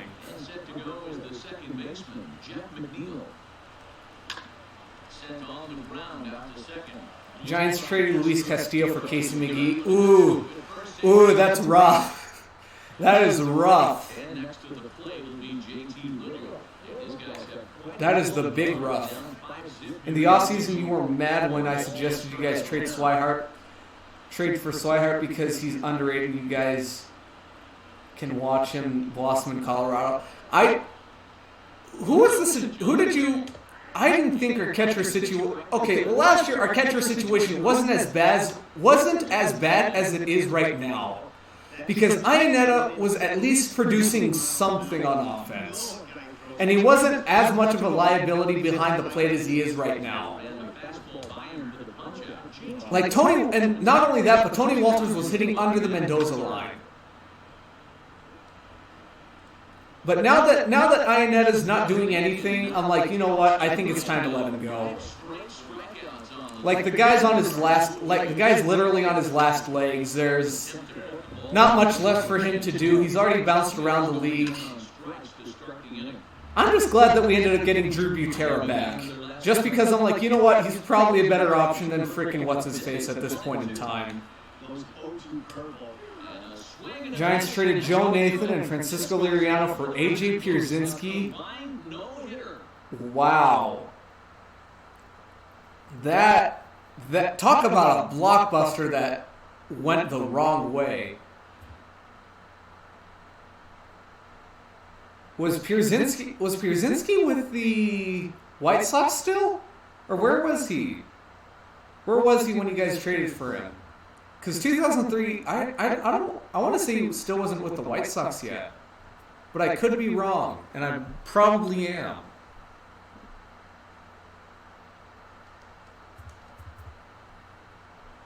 He was on the Twins? Okay. That actually makes a lot more sense now. I was going to say, because that doesn't sound like the White Sox. But man, Liriano was locked down for them. And then Joe Nathan to shut the door, like that is a massive L. One trade that I think one of the more underrated trades, or I think the best trade in probably Rockies history. I don't know what the best one is. I might have to say the Matt Holliday trade. Matt Holliday for Huston Street, Carlos Gonzalez, and Greg Smith. Greg Smith did nothing for us, but we got Cargo and Huston Street we got Cargo for a while, and then Huston Street did some great things. You did trade Chase and Shreve and Giovanni Gallegos for Luke Voigt, but at the same time, like, that's the one thing with a lot of trades is, had a lot of these trades happened or not happened, they may or may not be where they are right now. You know, looking back at let's just go with the Matt Holliday trade, you know. Matt Holliday was probably a top 5 outfielder at the time that he was traded in 2008. All right. He was probably a top 5 player in 2008. Or not top 5 player, but top 5 outfielder. Probably more likely top 10. But we ended up trading him for Huston Street, who was one of the better closers at the time. And then this random outfielder named Carlos Gonzalez. Had Carlos Gonzalez not been traded to us, he probably wouldn't be where he is right now. You know, he probably wouldn't be one of the best players for the Oakland A's in their entire history.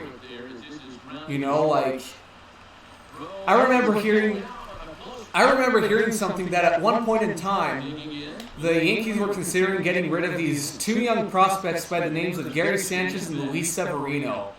in a package deal, and it's like, you know, at the time they're nothing. You know, like nobody knew they would develop to what they are right now, being, you know, one of the better catchers, one of the better hitting catchers in the league, and one of the top, like basically an ace. You know,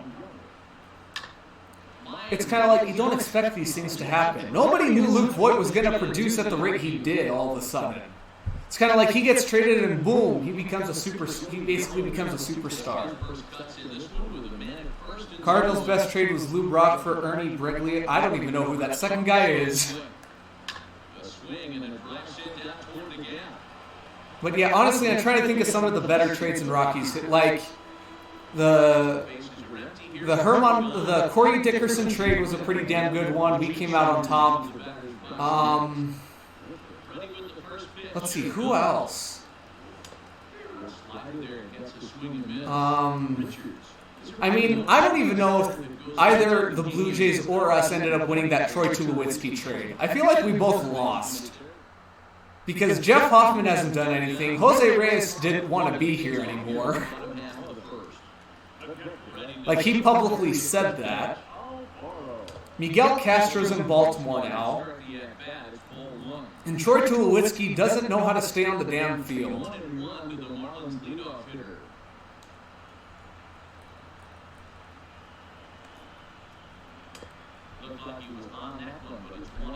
Who's Carlos Gonzalez? Exactly. The true Cargo. Why do people call Carlos Gómez Cargo? Like, no. You're wrong.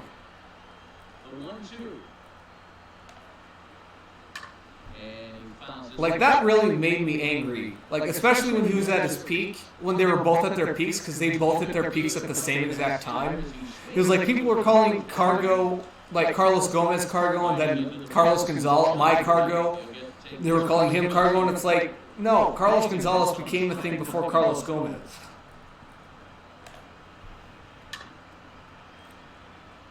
You just got Jacob deGrom as a post-game reward? No, you didn't. G frickin' G. Oh man, I've yet to get like a diamond as a post-game reward. Like I flirted with a Francisco Lindor and I think like one other guy, and I can't even remember which diamond it was. G frickin' G. You should, honestly, EB, you should try to complete, now that you have deGrom, you should try to complete that Mets collection. Because honestly, around 25K for the other two diamonds, 50K, add another probably 5 to 7K for the rest of the guys, only like 57K to complete the rest of the collection. That's not bad. Granted, you probably don't have 57K just lying around. Oh.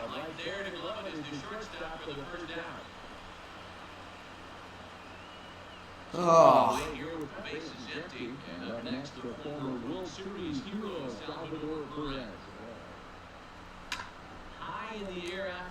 How many runs do I have? Okay, I do have 3 runs. I'll just double checking. Oh man, streaming makes me parched.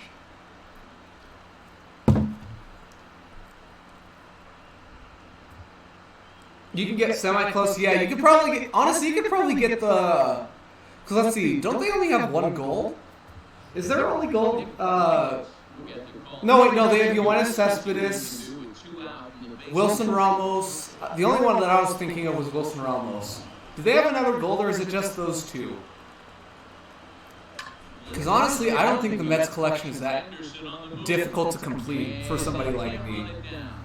Former World Series hero Salvador Perez. Yeah, I know. He popped up. Oh my god. Was he even a post? Oh yeah. Yeah, he has a postseason card. Yeah, he's had a postseason card. What am I thinking of?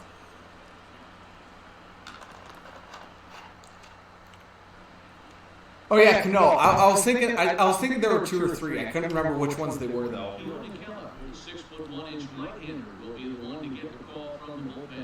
Jesus, yep, I just saw that mess. Oh my rip. G freaking G, EB. First offering on its way. I want a diamond as a post-game reward.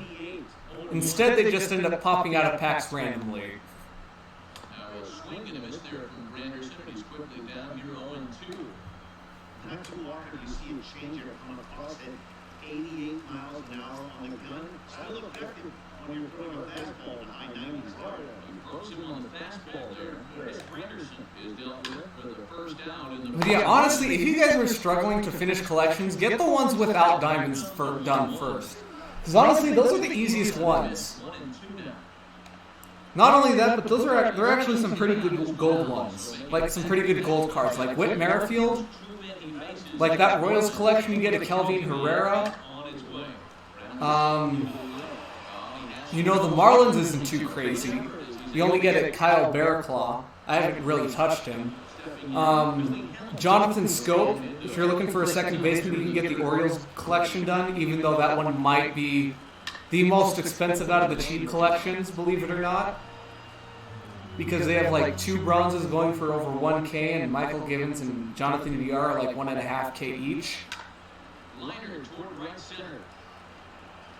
Birdie patrolling center. If you don't mind me flexing, I think I made a great decision to save Stubbs at the beginning of the year. Can I explain? Please go ahead, Seal. We have all day. Actually, I only have like 45 minutes or so.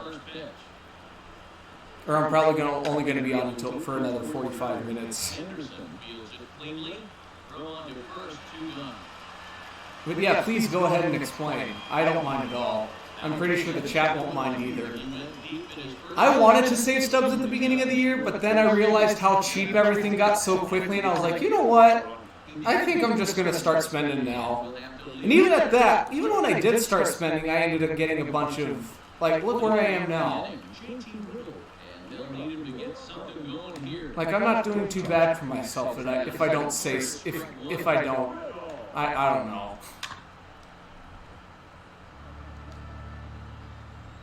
Not to toot my own horn, but I feel like I'm doing pretty good for myself. From the home supporters here, 1 away.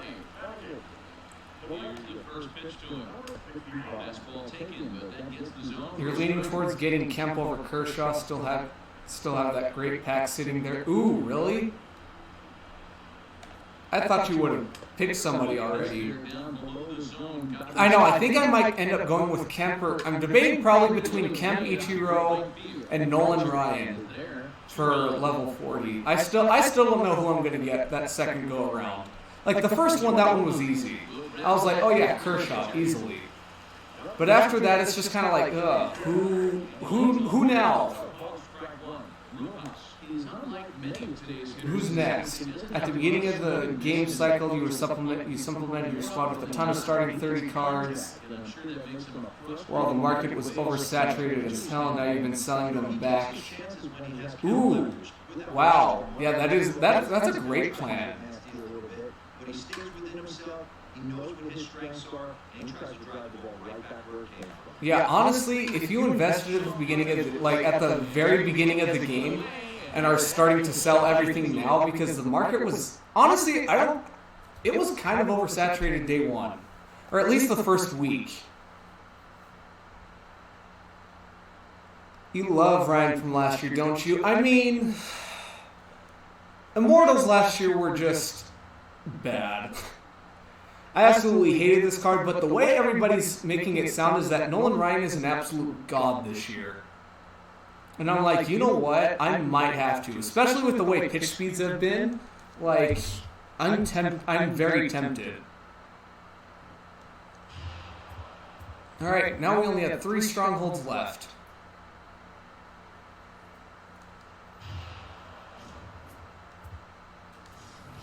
Okay, so I'm gonna reinforce. So let's see, what's 125 cut in half? I don't even care.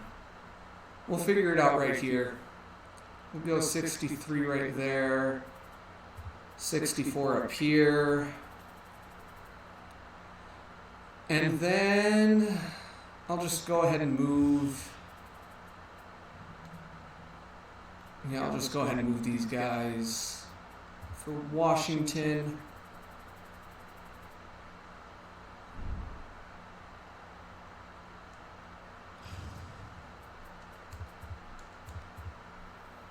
You got Torrey Hunter and Buster Posey for $7K, and they're both listed for around $20K now. Oh my God!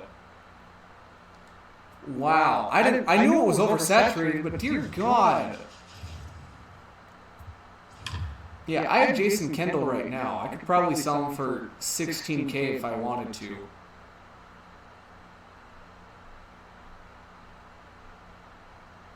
Like honestly, if I want Mike Piazza, if Mike Piazza is one of the last collections I have to get done later on, and I have to sell Jason Kendall to get him, so be it. But it's like there was one. It was like I needed freaking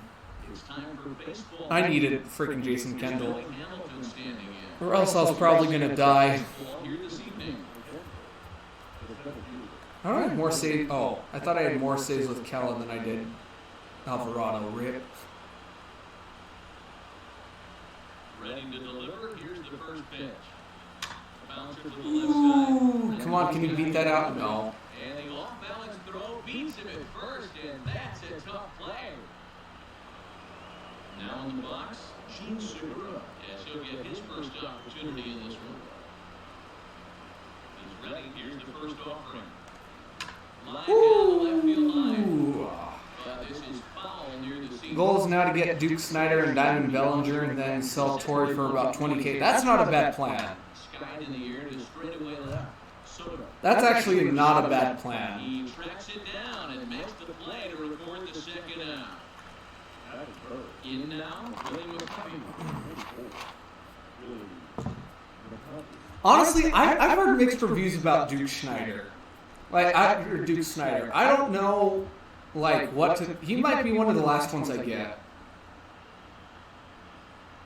Just because I feel like second base... I feel like I'm going to need a second baseman and a freaking what's-his-face. I feel like I'll need a second baseman and a third baseman. Actually, I don't know. Arenado might be my starter for a while.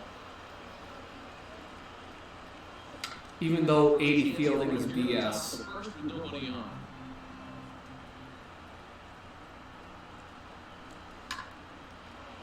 Woo, let's go. This has been a fun stream. The stream has been more alive today than it has been the past couple of times. I appreciate you all for being here. You're torn between Duke and Brooks. You have Rendon at third, but you've never done well with him. Yeah, I've never done... That's the one thing about Rendon's cards, is I've never really done well with him. I ended up going Tony Gwynn, but that's because I needed a right fielder. I already had Andrew. I had Eloy at the time, but I decided to sell him to get a bunch of collections done. I think I ended up getting a couple of diamonds out of him. I can't remember who. You would have gone Brooks, and that was the initial plan, but now you have Manny, and he's been slashing the 350 average. I told you that was a good pickup. Even though that series completely fell through, and so did my entire plan about everything. You hose Story at home with Ty Cobb and right. That's unfortunate for the opponent. Ty Cobb has 63 or 64 arm, and Trevor Story has 88 speed in right field. That's really sad. Yeah, my initial plan was to go with Joe Morgan, and then Rod Carew happened, and I was like, oh. That one really caught me off guard. I was not expecting Rod Carew to go off like he did. Your stubs fell through with the series. Ooh, rough. That's rough.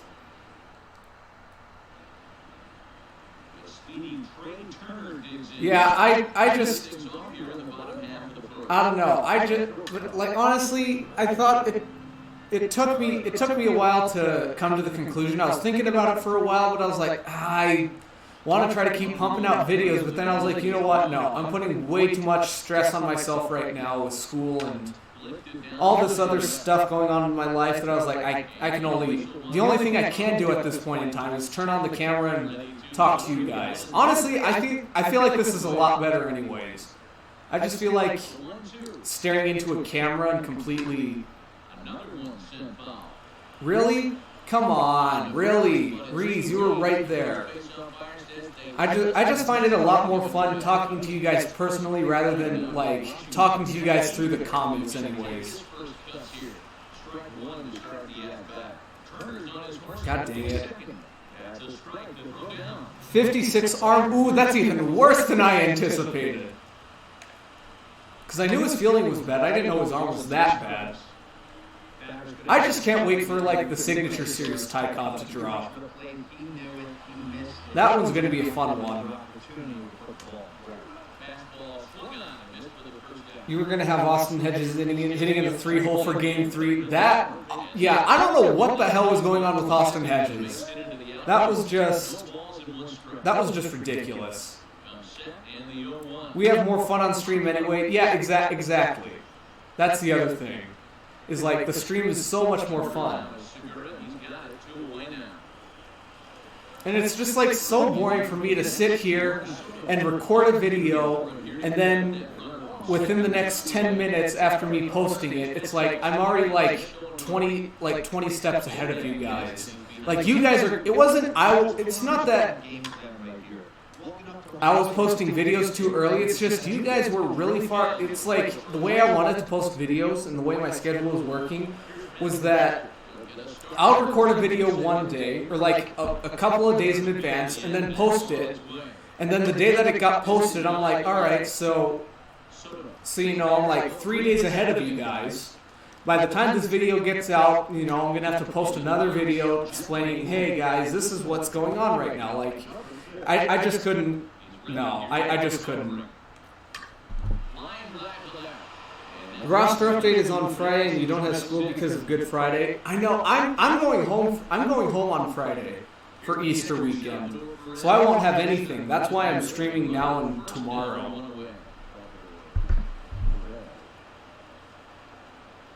But I'm also probably gonna. But it's like during the rest of the week, I'll probably end up like. Next week, I'll probably end up trying to stream at least for a couple of hours each day, depending on what my schedule looks like. Again, everything just depends on my schedule. Again, follow me on Twitter, shameless plug. But yeah, Dodgers Films is subbed either way. Look on the bright side. Exactly. But also make sure you guys go follow me on Twitch because I can almost guarantee you that I'll end up being over on Twitch this summer. At least moving over to it. And that's where the party will truly get started. You expect Rendon, Bellinger, Acuna, Peralta, Soto, Trey Turner, Matt Chapman to get some sort of upgrade. Oh, I do too. I expect Acuna. I've been talking with people in like YouTube comments and on Twitter saying, you know what, Acuna's fielding should probably be like a 70 right now. Like I was looking at his fielding stats so far. And he has like 5 DRS and a positive defensive WAR. And I know WAR isn't the best way to... It's like basically a useless stat. At least for me it is. It doesn't really tell me anything about a player. But it's kind of like, you know, he has 5 DRS this year, or 6 total DRS, 5 in left field. Last year he had a grand total of 2 in left. So it's kind of like, you know, oh my. So it's kind of like, I feel like his fielding is going to go up between at least a 68 or a 70. Between 68 and 70 minimum. Defensive WAR is always out of whack. I know, I'm like, why are you people bringing up WAR? You realize it is like it is the dumbest statistic out there. I hope you realize that. Like that stat literally tells me nothing about a player. No school day is investment day for Stubbs on Friday. Exactly. Who's hot, who's not? You were surprised Acuna's fielding was so low as well. I mean, I didn't really look at how low his fielding was. I was just surprised at how low it was compared to what he's producing right now. Like 61 fielding does not, in my opinion, 61 fielding does not translate to 6 defensive runs saved. That's like 61 in my opinion is like a 0 or like between 0 and -5. Or between -5 and 0 defensive runs saved. Like something below average. So I think if he does go diamond, it's because he gets a fielding boost and a slight hitting boost. I don't think he gets the hitting boost quite yet, though. They literally made him common fielding so he wouldn't be diamond on launch. Probably. I would not be... But I mean, here's the thing. He was going for the price of a diamond. Basically. He was going for the same price as freaking Gerrit Cole and Anderson Simmons and Justin Verlander. Was the funny thing. Like, it didn't matter what overall he was put at. His price was still going to be skyrocketed. Oh my rip. Guess that was to keep him gold. I wouldn't be surprised if they did that on purpose. I'm just really curious as to which defensive stats or which advanced defensive metrics they use to determine fielding this year. Because I use DRS a lot of the times, but it's like, are they using UZR? Like, are they using UZR or some other defensive stat? Because again, defense, you can't. There's like almost an impossible way to measure defense.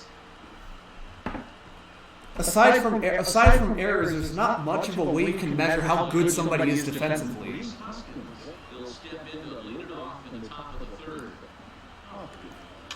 If WAR worked correctly, Bryce Harper's 2015 season would be the highest WAR season of all time. Probably, yeah. And when you hear that, you're like, you know what? That just doesn't really sound right. Gerrit Cole's on your pitching stuff. I'm using JV. I'm using JV and Mike Scott. I thought about throwing in Gerrit Cole, but I'm like, you know what? I'm doing all right with Cliff Lee. I also took out Warren Spahn because his windup is cancer. People who claim Baez is a good defender won't care about his -0.1 UZR. I know. I was looking. Okay, so here's the thing with the defensive metrics. I was looking at it, and it's like Ronald Acuña's defensive runs saved. He had 6 total defensive runs saved. 5 of them coming in left, 1 coming in center. And then you look at his ultimate zone rating, and it's like, it was at like a -7.8. So I'm kind of like, okay, so where is he? Like statistically, where is he defensively? Like, is he good or is he bad? Bonds had a better year in 2002 than Harper in 2015. I mean, Bonds is, like, that Barry Bonds season is probably not going to be touched anytime soon. Bonds had a positive TZ through the end of his career. Jesus. That's pretty good. Baez is having a solid defensive year. This 5 DRS and a 0.6. That's not bad. That's actually really good. Is that 0.6 a UZR? You tend to believe UZR more than DRS because it counts the ship. Oh, okay. All right, I guess that makes sense. I don't know. I just feel like DRS is a lot more simple for my tiny brain. I don't know what it is. Yeah. Oh, 0.06. Okay. I was gonna say, is that defensive WAR or UZR? Because again, fielding, like, if you use fielding percentage, you need to get your shit sorted out. You probably still use batting average. You probably still determine a good player based off of batting average if you use fielding percentage. Wong has been leagues ahead of Baez so far. I mean, I think we all know that by now. We've all understood that Javier Baez is flashy. He's a good defender, but he's not godly. He's just flashy. Duggar has 7 DRS between center field and right field. Yeah, Yeah, like the freaking Giants cover 25% of the earth, while the other 75% is covered by water. Like if you need somebody to cover the outfield, just call it the Giants. Just be like, or just like anything. Just like, hey, Bruce, can we borrow your guys real quick? We are in a bit of a sticky situation right now.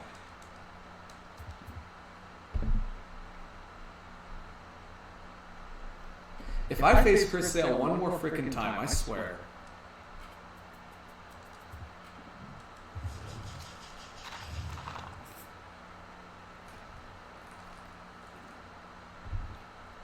Oh, man.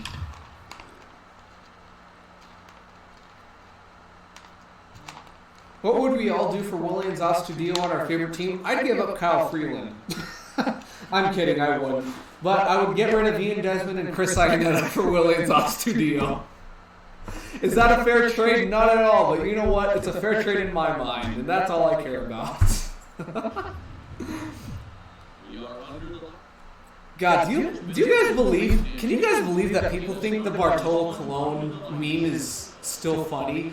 That shit is so old. Like, we ran that shit into the ground that it's no longer funny.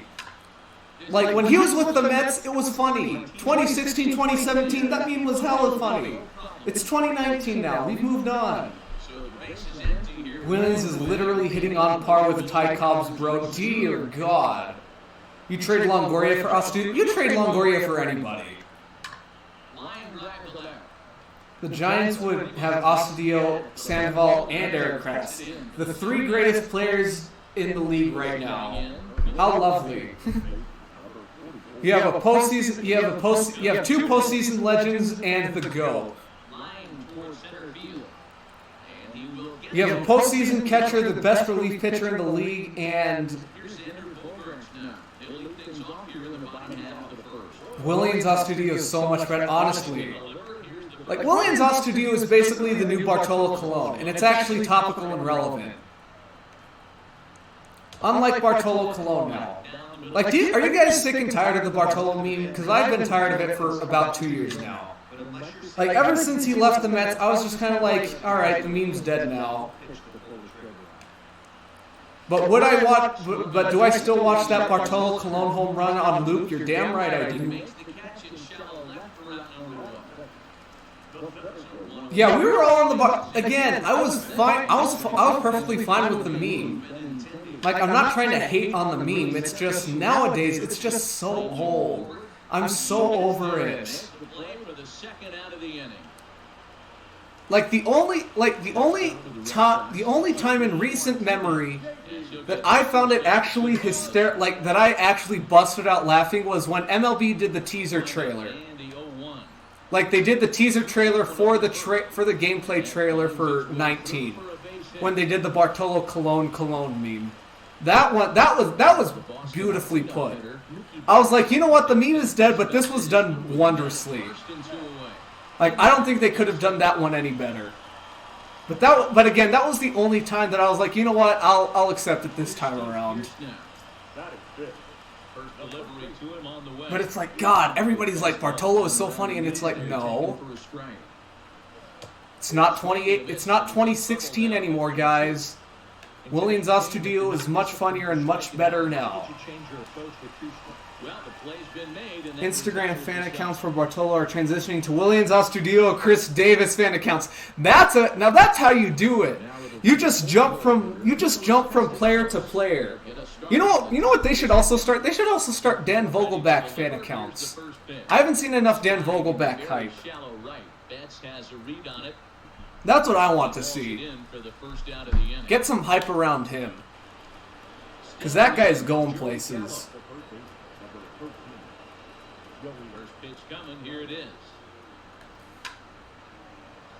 Whoo! Nice try, Dustin. Dan Vogelback is actually amazing. If Scott Servais is saying that they're all on the Vogie train, then we should all be on the Vogie train. If you're not on the Vogie train by now, you're missing out. I've actually thought about literally investing in him because I think he could get up to a silver this year. Like, genuinely.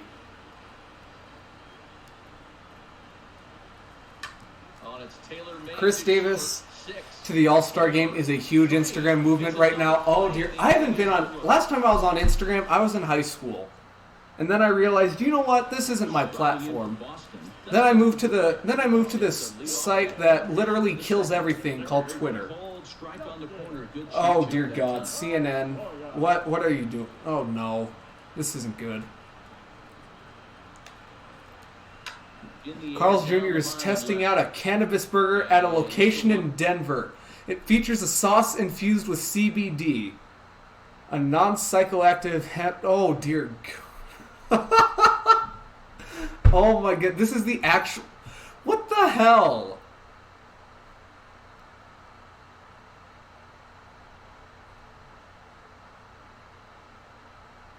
Carl, honestly, I'm not surprised. Carl's Jr. is like the only place I know that would do some dumb shit like that. How do I feel? Welcome to Colorado. No, you know what? We're getting an In-N-Out soon. So if you guys want In-N-Out, we're getting one in spring soon. Like they're expanding like next year. Like it's in the works. Like this isn't This isn't like a rumor anymore. It is happening. We are getting an In-N-Out. Only reason I find that exciting is because the only time I ever get it is when I'm in California or Arizona. Left side, but well fouled. Yeah, we're genuinely getting an In-N-Out in Springs. Also, by my house, there was a McDonald's that recently shut down, and I'm like, you know what? Honestly, if they want to expand even more, they could put an In-N-Out literally across from my house. But then again, there would be cars parked on my block just to freaking get their. Just to get their double and animal fries. Just for the burger, though, exactly. And it's like the only... I mean, I'm not mad that we don't have an In-N-Out, because a lot of people overrate it, but at the same time, I have a Five Guys across my street, so it's kind of like, you know, like everybody... Like, why do I care who's overrated and who's not? Just eat what you want to eat. And people are like, oh, In-N-Out is just a glorified McDonald's. And I'm like, who cares? It's good food. If I like it, good. If you don't, good.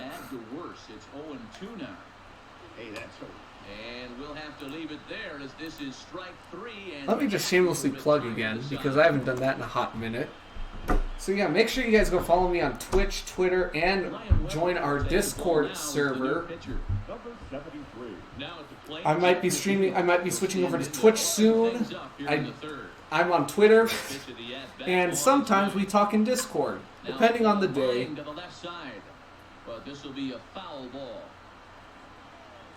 But yeah, I'm just stoked. Because it had been a rumor that they were gonna expand here, or they were gonna build a store in Springs for a while. But then it just kind of never, and then it just kind of, the rumors kind of died off, and then this past year, or like at the beginning of the year, at some point they were like, oh yeah, by the way, you guys will be getting one very, very soon. Oh, I could have gone home probably. You like the hamburgers and Carl's.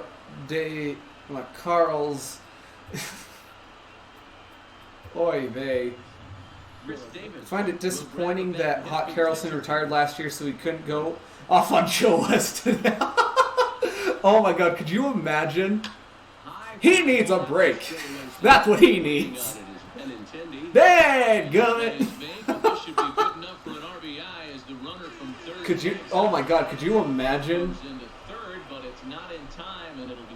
Like as annoying as I found Hawk Harrelson, like him narrating or him just announcing the game. Just the thought of him announcing this game today would have been hilarious. Did that not bounce? I'm pretty sure that bounced. Either that or I'm drunk. Or dreaming. Or both. First delivery to him on the way. Line drive to center field. Benintendi is there, and he'll make the catch to it. Dadgummit. That would have been a sight to see. We need to purge the league of these old, washed-up Ron Culpa, Joe West, Angel Hernandez looking ass umps. Just the fact that Angel Hernandez still has a job boggles me. Need less Ron Culpa. Like, forget Ron Culpa and Joe West. Like, they haven't had... I mean, Joe West has had a bit of a track record throughout his career, but Ron Culpa hasn't really been that bad of an umpire. Like, up until he started staring into the Astros dugout, like, he's not been that bad of an ump. Angel Hernandez being employed still is shocking. You want to imagine Harrelson yelling at his TV, "There goes Joe West again." Unbelievable. Look at this man. Oh my God. Yeah, that's the thing. The funny thing about Hawk Harrelson is you can, like, if you put a quote and put Hawk Harrelson's name at the end of it, you can hear it in his voice.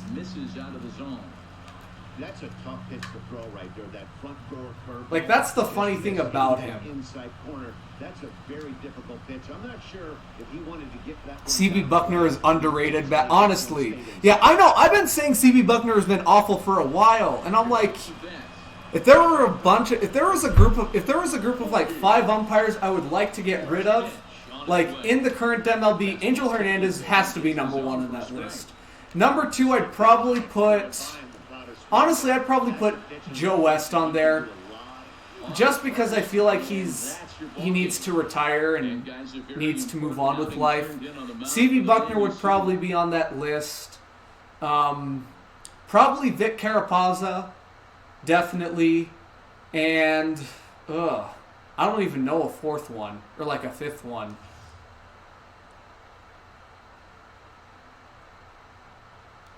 You didn't even read EB's chat. You were on the same... we're all on the same page here.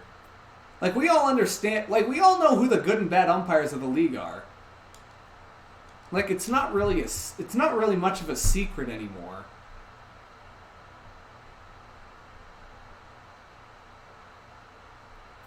But I don't even know who the 5th one I'd throw on that list is. Haha, you didn't get DeGrom your trash at post-game rewards. Honestly, though. Last year I ended up getting Kenley Jansen as a post-game reward at one point. That was cool. But this year I haven't gotten a diamond out of... I think I've gotten a couple of golds post-game. I can't remember which ones. But I know I've gotten a couple. And, yes, you didn't pull Tatis Jr., you suck at headliners bats. I just suck at life, honestly. Here's the first pitch to him. Now a ball line toward the alley drop. Center. Let's go. Around first, Adam Eaton sucks. Let's go. And he's going to try for 3 right out of the chute tonight. The relay throw, and he'll get there as he lets And I pulled Jacob DeGrom. Oh, my rip. Digging in.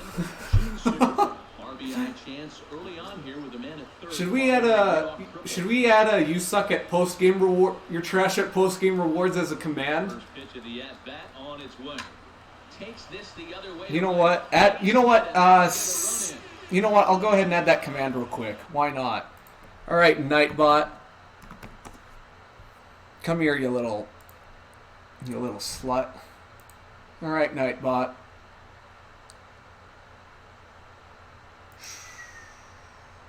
Custom. Add command.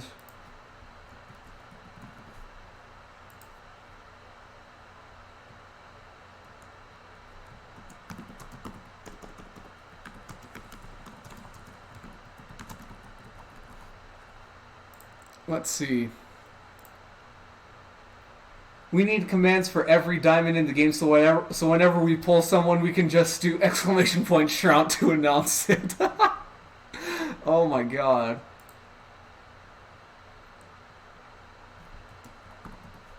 Alright. So that command was just entered. So, chat, go ahead. You know what? We'll give this one to EB.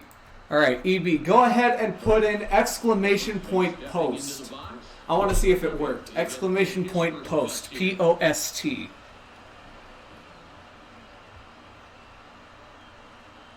Comes set. Here's the 0-0 pitch.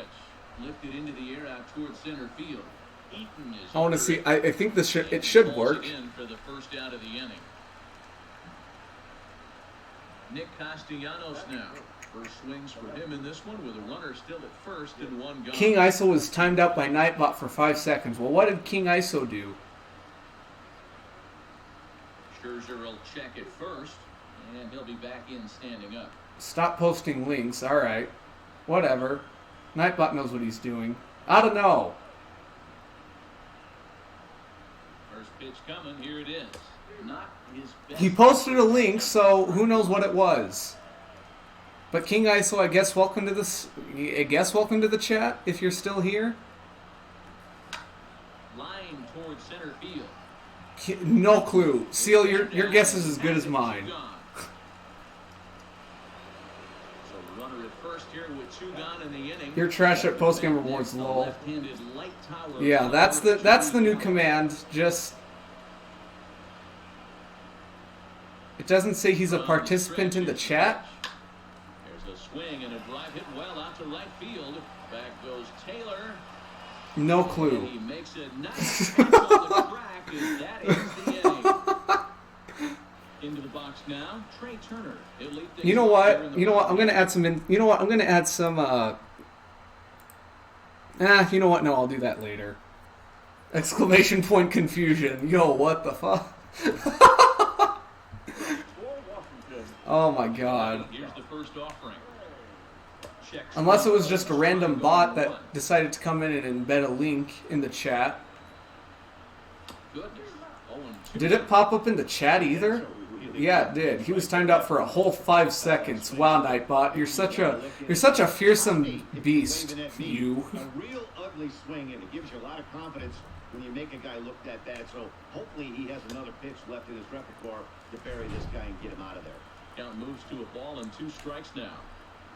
Swing and a miss on the slider, and that's out number 1. So the bases are empty with 1 man gone.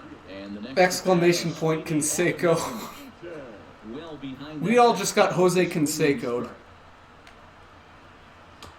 in there, and he's in control. Into the windup. Here comes the 0-2 pitch. Ooh, jeez, Down my the line nuts. Right and back out of play. Count holds it 0-2.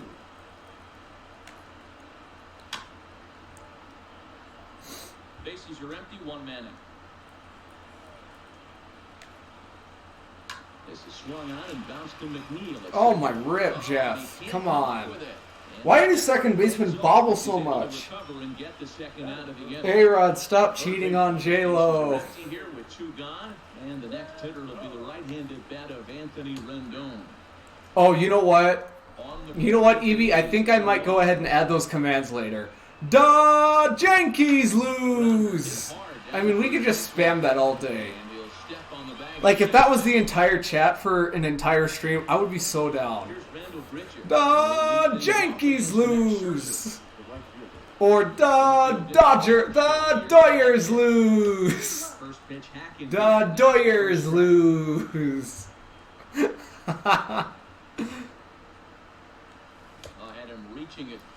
Because nobody likes the Yankees. That's a fact. The Dodgers, it depends. Dodgers Films is one of the good ones. Mute anything that isn't Yankees lose. Oh man.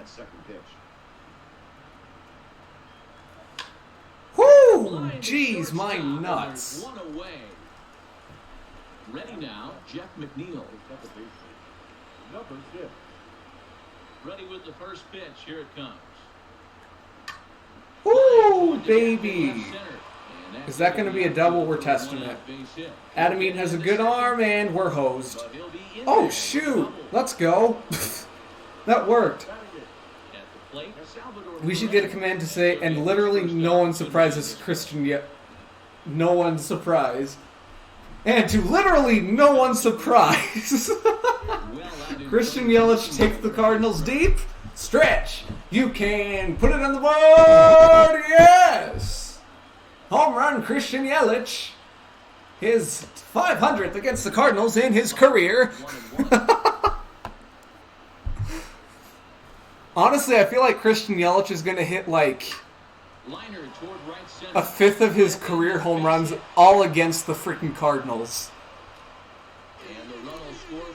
We need that line of dialogue in MLB The Show 20. You can put it on the board. Yes. Home run, Christian Yelich. This is his 500th career home run against the St. Louis Cardinals. They actually have that. They actually have Hawk Harrelson's call for as an audio clip.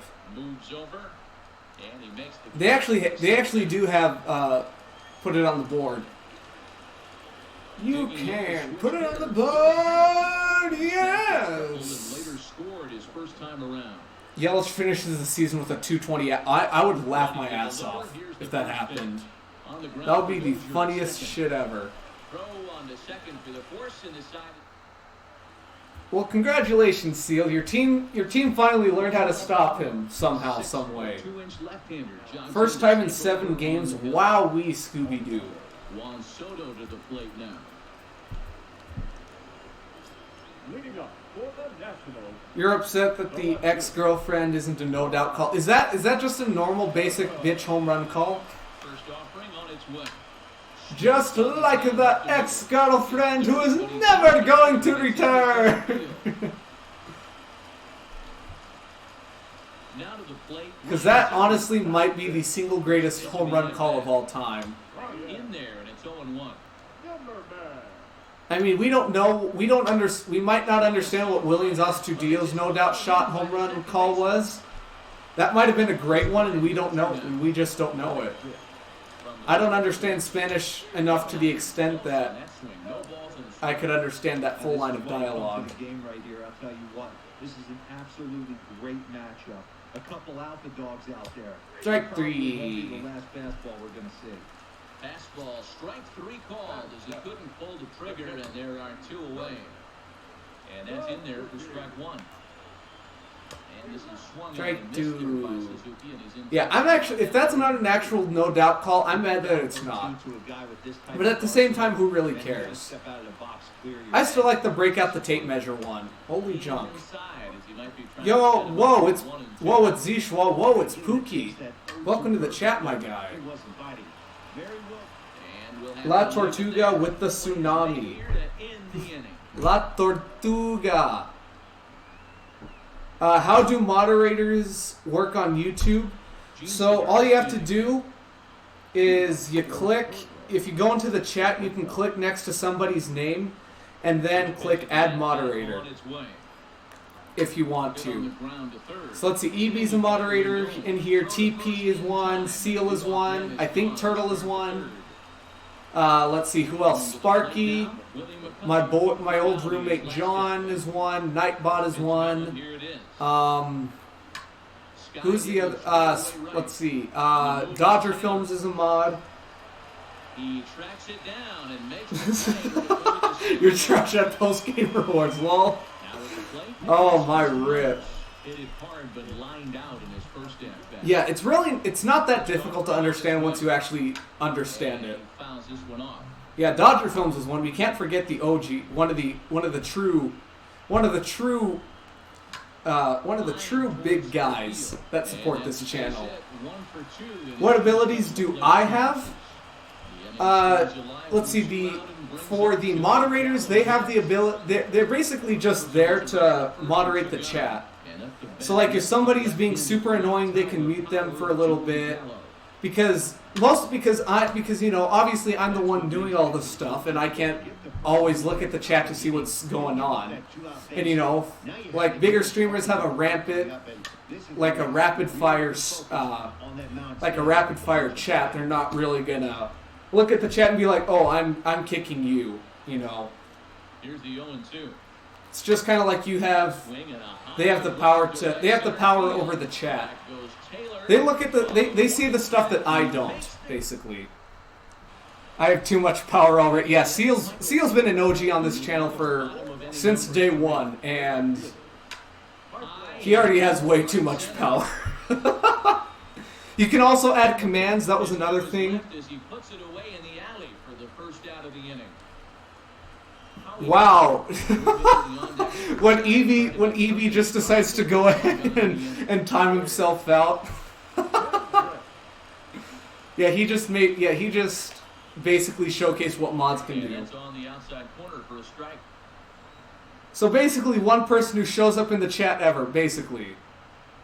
Has Dodger Films ever popped in your stream? The only time he popped in my stream was the greatest stream of all time. That was the last time he's popped in. Let's see if he continues to climb that ladder, or does he try and get? He could. For all I care, he could be lurking, but he hasn't been in the chat ever since. What was the deleted message, Seal? That makes sense. Oh my God, Seal's abusing his power. First offering on its way. Don't forget, Seal, I have the final say in everything. We have to do it. Yeah, we have to flag it for sexual content, for sexual contents. Yeah, that's a little too sexy, 5-me. Again, everybody who walks in here has to be okay with mutual bullying, because that's all we do in here. we just make fun of each other mercilessly. You're 5 stars away from Diamond Brantley. Ooh, you mean you're 5 Cleveland Indians? Wow, wee Scooby-Doo. Let's go. That's what I'm talking about. That is a post-game reward, ladies and gents. Let's go! All right, now let's just get these I want this 10-pack bundle. Do you want to see a nasty pitch? Don't show me baseball porn right now.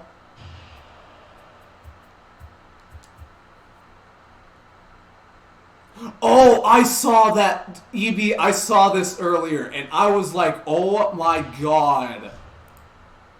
When I saw that pitch, I lost my shit. Have I bought subs? I've only spent about $20 on the game. And that was at the beginning of the year when I was kind of desperate for them. I don't even need all these fans. I just need enough to conquer these territories. Do I have any others that I'm missing? Nope, those are the only ones, and then we'll just go... Yeah, we'll just throw you... Yeah, I know. Yeah, thank you, Evie, for reminding me that you got... That's basically what this is. This is cyberbullying, and I'm not okay with this. You deadass entered the stream when I got Cobb. Ooh, perfect timing alert. Josh with the perfect timing alert. I see you. I see you out here.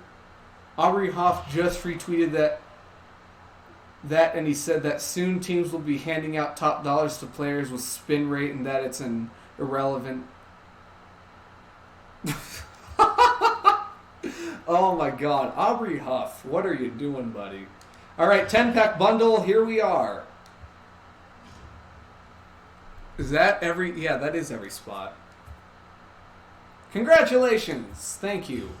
All right, now we can restart. That one day is. Yeah, Pookie. I know. He's been in the stream a few times. Yeah, that's That's our boy JD. Holy junk! I'm almost at 25. What do I get at 25? I forgot what I got at 25 again. That's Alomar or Jason Hayward. All right, boys, here we go. We have 13 standard packs, a silver player pack, and 12 show packs. He's trash at post-game rewards. I truly am. Jerks and Profer, I already have you.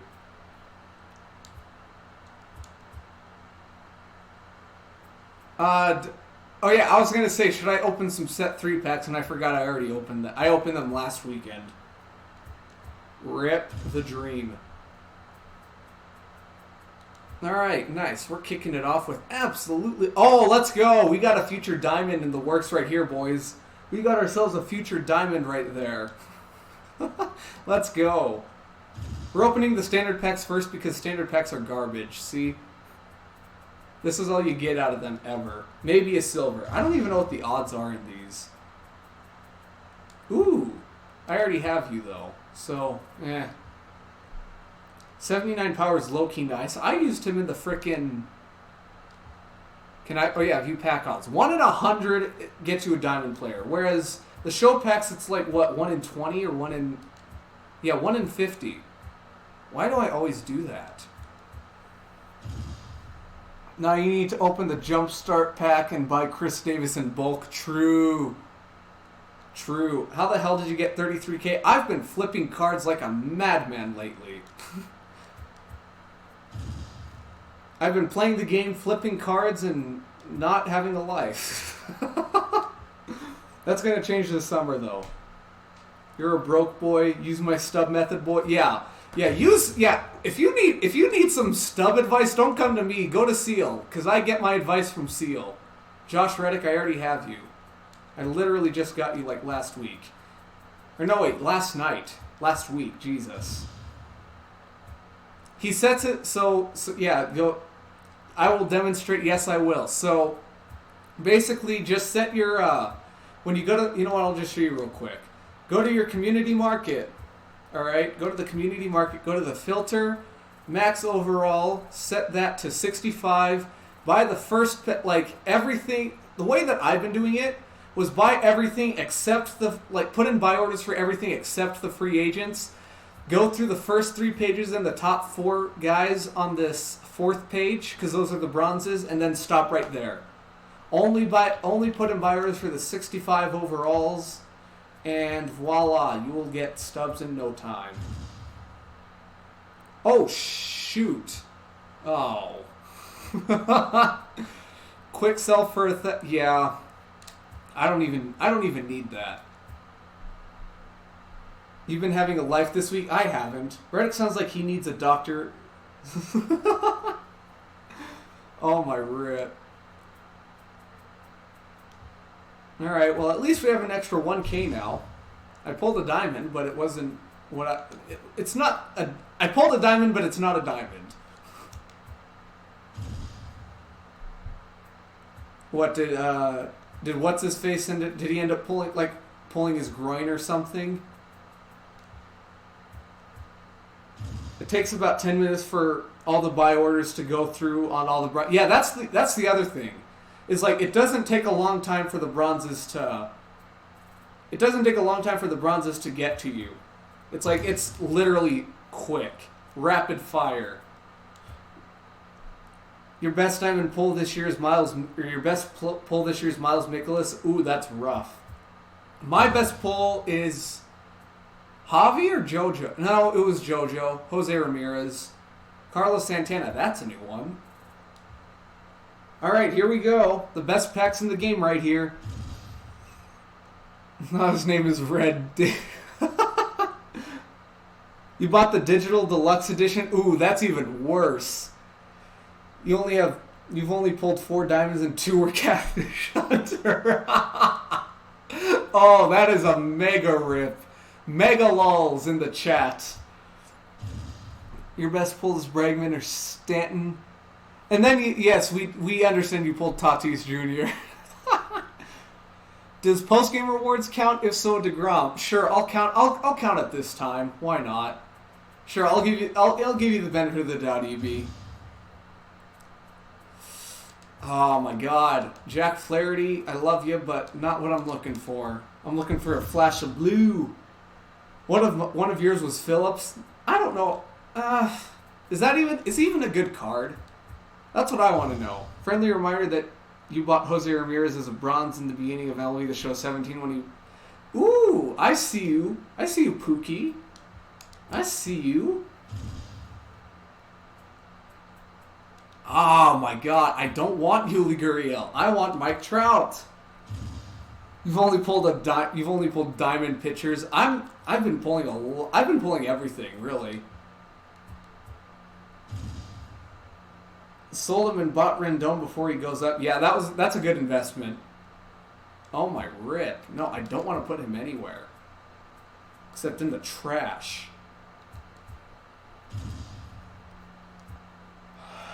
Wood is better, to be honest, probably.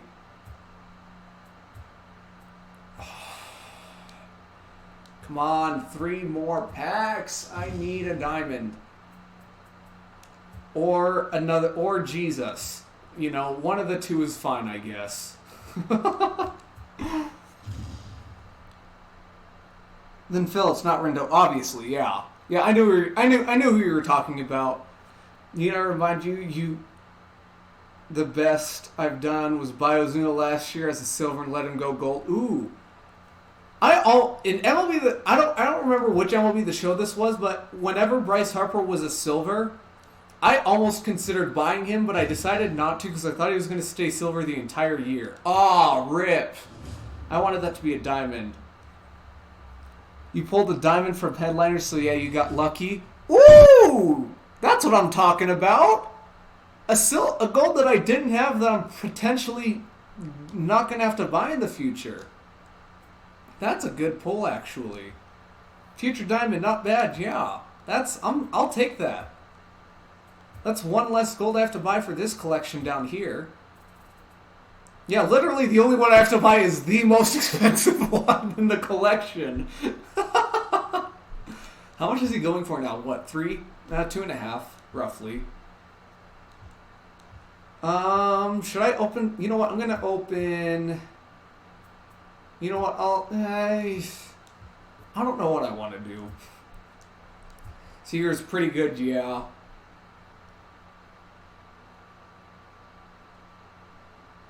Rendon still only goes for around 18.5. I could pick him up, honestly. You need Seager before he goes diamond? Well, I don't need him anymore because I have him now. Your friend got Bellinger as his loyalty reward. Oh, what a lucky bastard. You got a break. I got Springer. I got George Springer as my loyalty reward. I wasn't too angry. Trey Turner, you have him in center field. Trey Turner's a really good one. People are still using him. So let's see. What collection do I want to complete next? Because let's see. I'm going to end up making all of these stubs back tomorrow anyways. Do I have any free agents that I can collect? That's always question number 1. I got 1. Let's go. You're hoping Rendon goes up a decent amount? I think he will.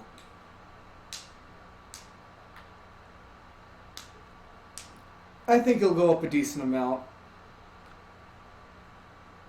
A kid whose brother pulled Trout and Torrey this year. How? How do you manage to do that, though? Trey Turner from Affinity looks nasty. He's really good. I still have him as my starting shortstop. He's hitting in the 9 spot for me now because I have Tony Gwynn and Altuve now. But yeah, that Trey Turner card is still really good. Chapman loyalty reward, and you got Bellinger in a gold choice pack. Lucky. Who did I get out of it? Who have I gotten out of gold choice packs? I think I got Severino. If I get Cody Bellinger out of a gold choice pack, I will take it. Do I have any rookies that I can collect? Because I think I need to only collect a couple more. Like 4. How many? 4 more for 5 more show packs?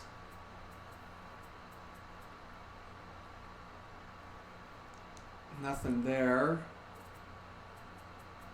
Oh yeah, I can collect Jason Kendall, but I'm probably not going to, just in case. Ah, yes. Let's go. We get an extra pack, boys. We're keeping Ty Cobb. Let's go. That voice crack, though. Jesus. Postseason, I want to get that Hershiser card. You might have the chance to pull Bellinger from the Jumpstart pack. Ooh. No new diamonds are getting past you. Honestly. Oh, that sucks. That sucks. Alright, let me sell. They sounds second inning tomorrow, right? That is indeed correct. Alright, we're going to be selling all of our duplicates. Every single one. Just because I want stubs. Also because I kind of want to open more packs.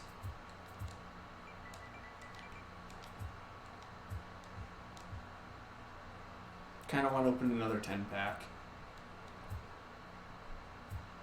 Dear God, what are commons even going for now? I'm glad I stopped this method because I'd be making change. No, I did not want to do that.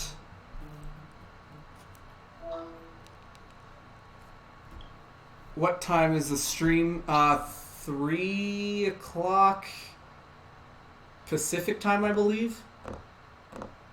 Rendon was your loyalty reward last year. Ooh. You had Yelich as a gold last year and kept him. Did I? I think I did too. I can't remember. Are you talking to somebody? Say hello to the chat. GG's in the chat, boys. Oh, my rip. You're hyped for all the new content because you're pretty much done with everything except Team Affinity. Yeah, so am I. I just need to try to get these. I'm just trying to get these damn collections done. That's all I'm trying to do. Yeah, me too. It's just really difficult. Oh, I know it is. You understand the struggle, right? I know. Yeah. Yeah, see, he understands it. Guys. I like seeing you actually with a shirt on. Thank you.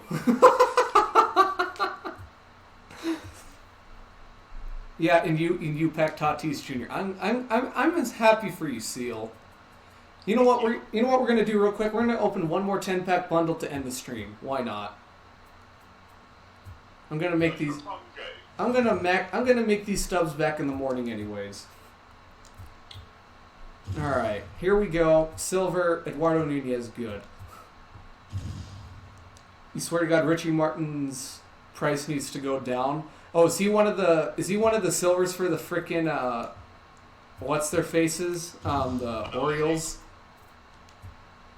All right, nothing in there. Let's go. Oh, oh, that's rough. That is rough. Did you get Shane Battier? No. Worse. Oh, why?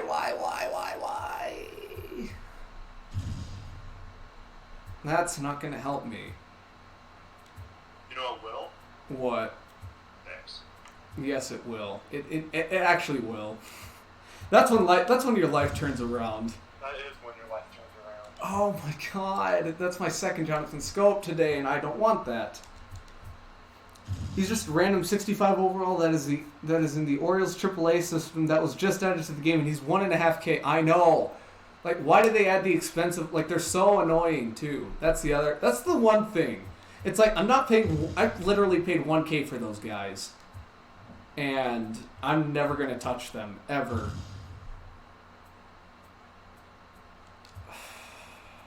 This was a bad idea.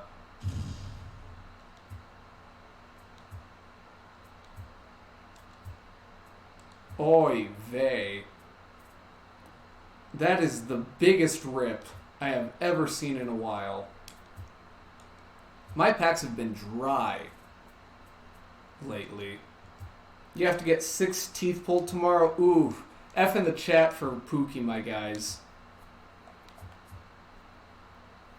You're about to be so pissed when Future Stars Vlad becomes a 12-0 BR reward. I feel like that's actually going to happen. Like, that's the unfortunate thing. And he's going to go for like 300K throughout the entire year. Why did they make packs cost more this year? It's because pack odds are a lot higher. Have you seen the way they are this year? Oh my God. G's in the chat. Geez. Gruesome Granny's in the chat, boys. Exactly. Now you see me. Now you don't. No, let's not. You're trying to kill me. Alright, boys, I think we're going to go ahead and end the stream right there. We'll wait another 40 seconds for it to be a 3-hour stream. But thank you all for stopping by. Make sure to stay tuned for tomorrow's stream. I'm not sure what time. 420. But stay tuned to the channel. It might be at 4:20 tomorrow. It's, you know what? It might be right after the SDS stream, which might be 4:20. Dude, 420's almost here. It really is. All right, yeah, but thank you guys all for stopping by. Let me shamelessly plug one more time. If you guys have not, make sure y'all follow all of the important stuffs. Join the Discord, follow on Twitter, hit that follow button on Twitch. Thank you, Nightbot. But yeah, thank you all for stopping by. I have 682 stars. It's because I've been playing this game a lot, alright? But thank you guys for stopping by. I will see you guys sometime tomorrow. Stay tuned to the channel. Goodbye. I hate you, EP. Alright, goodbye, everybody.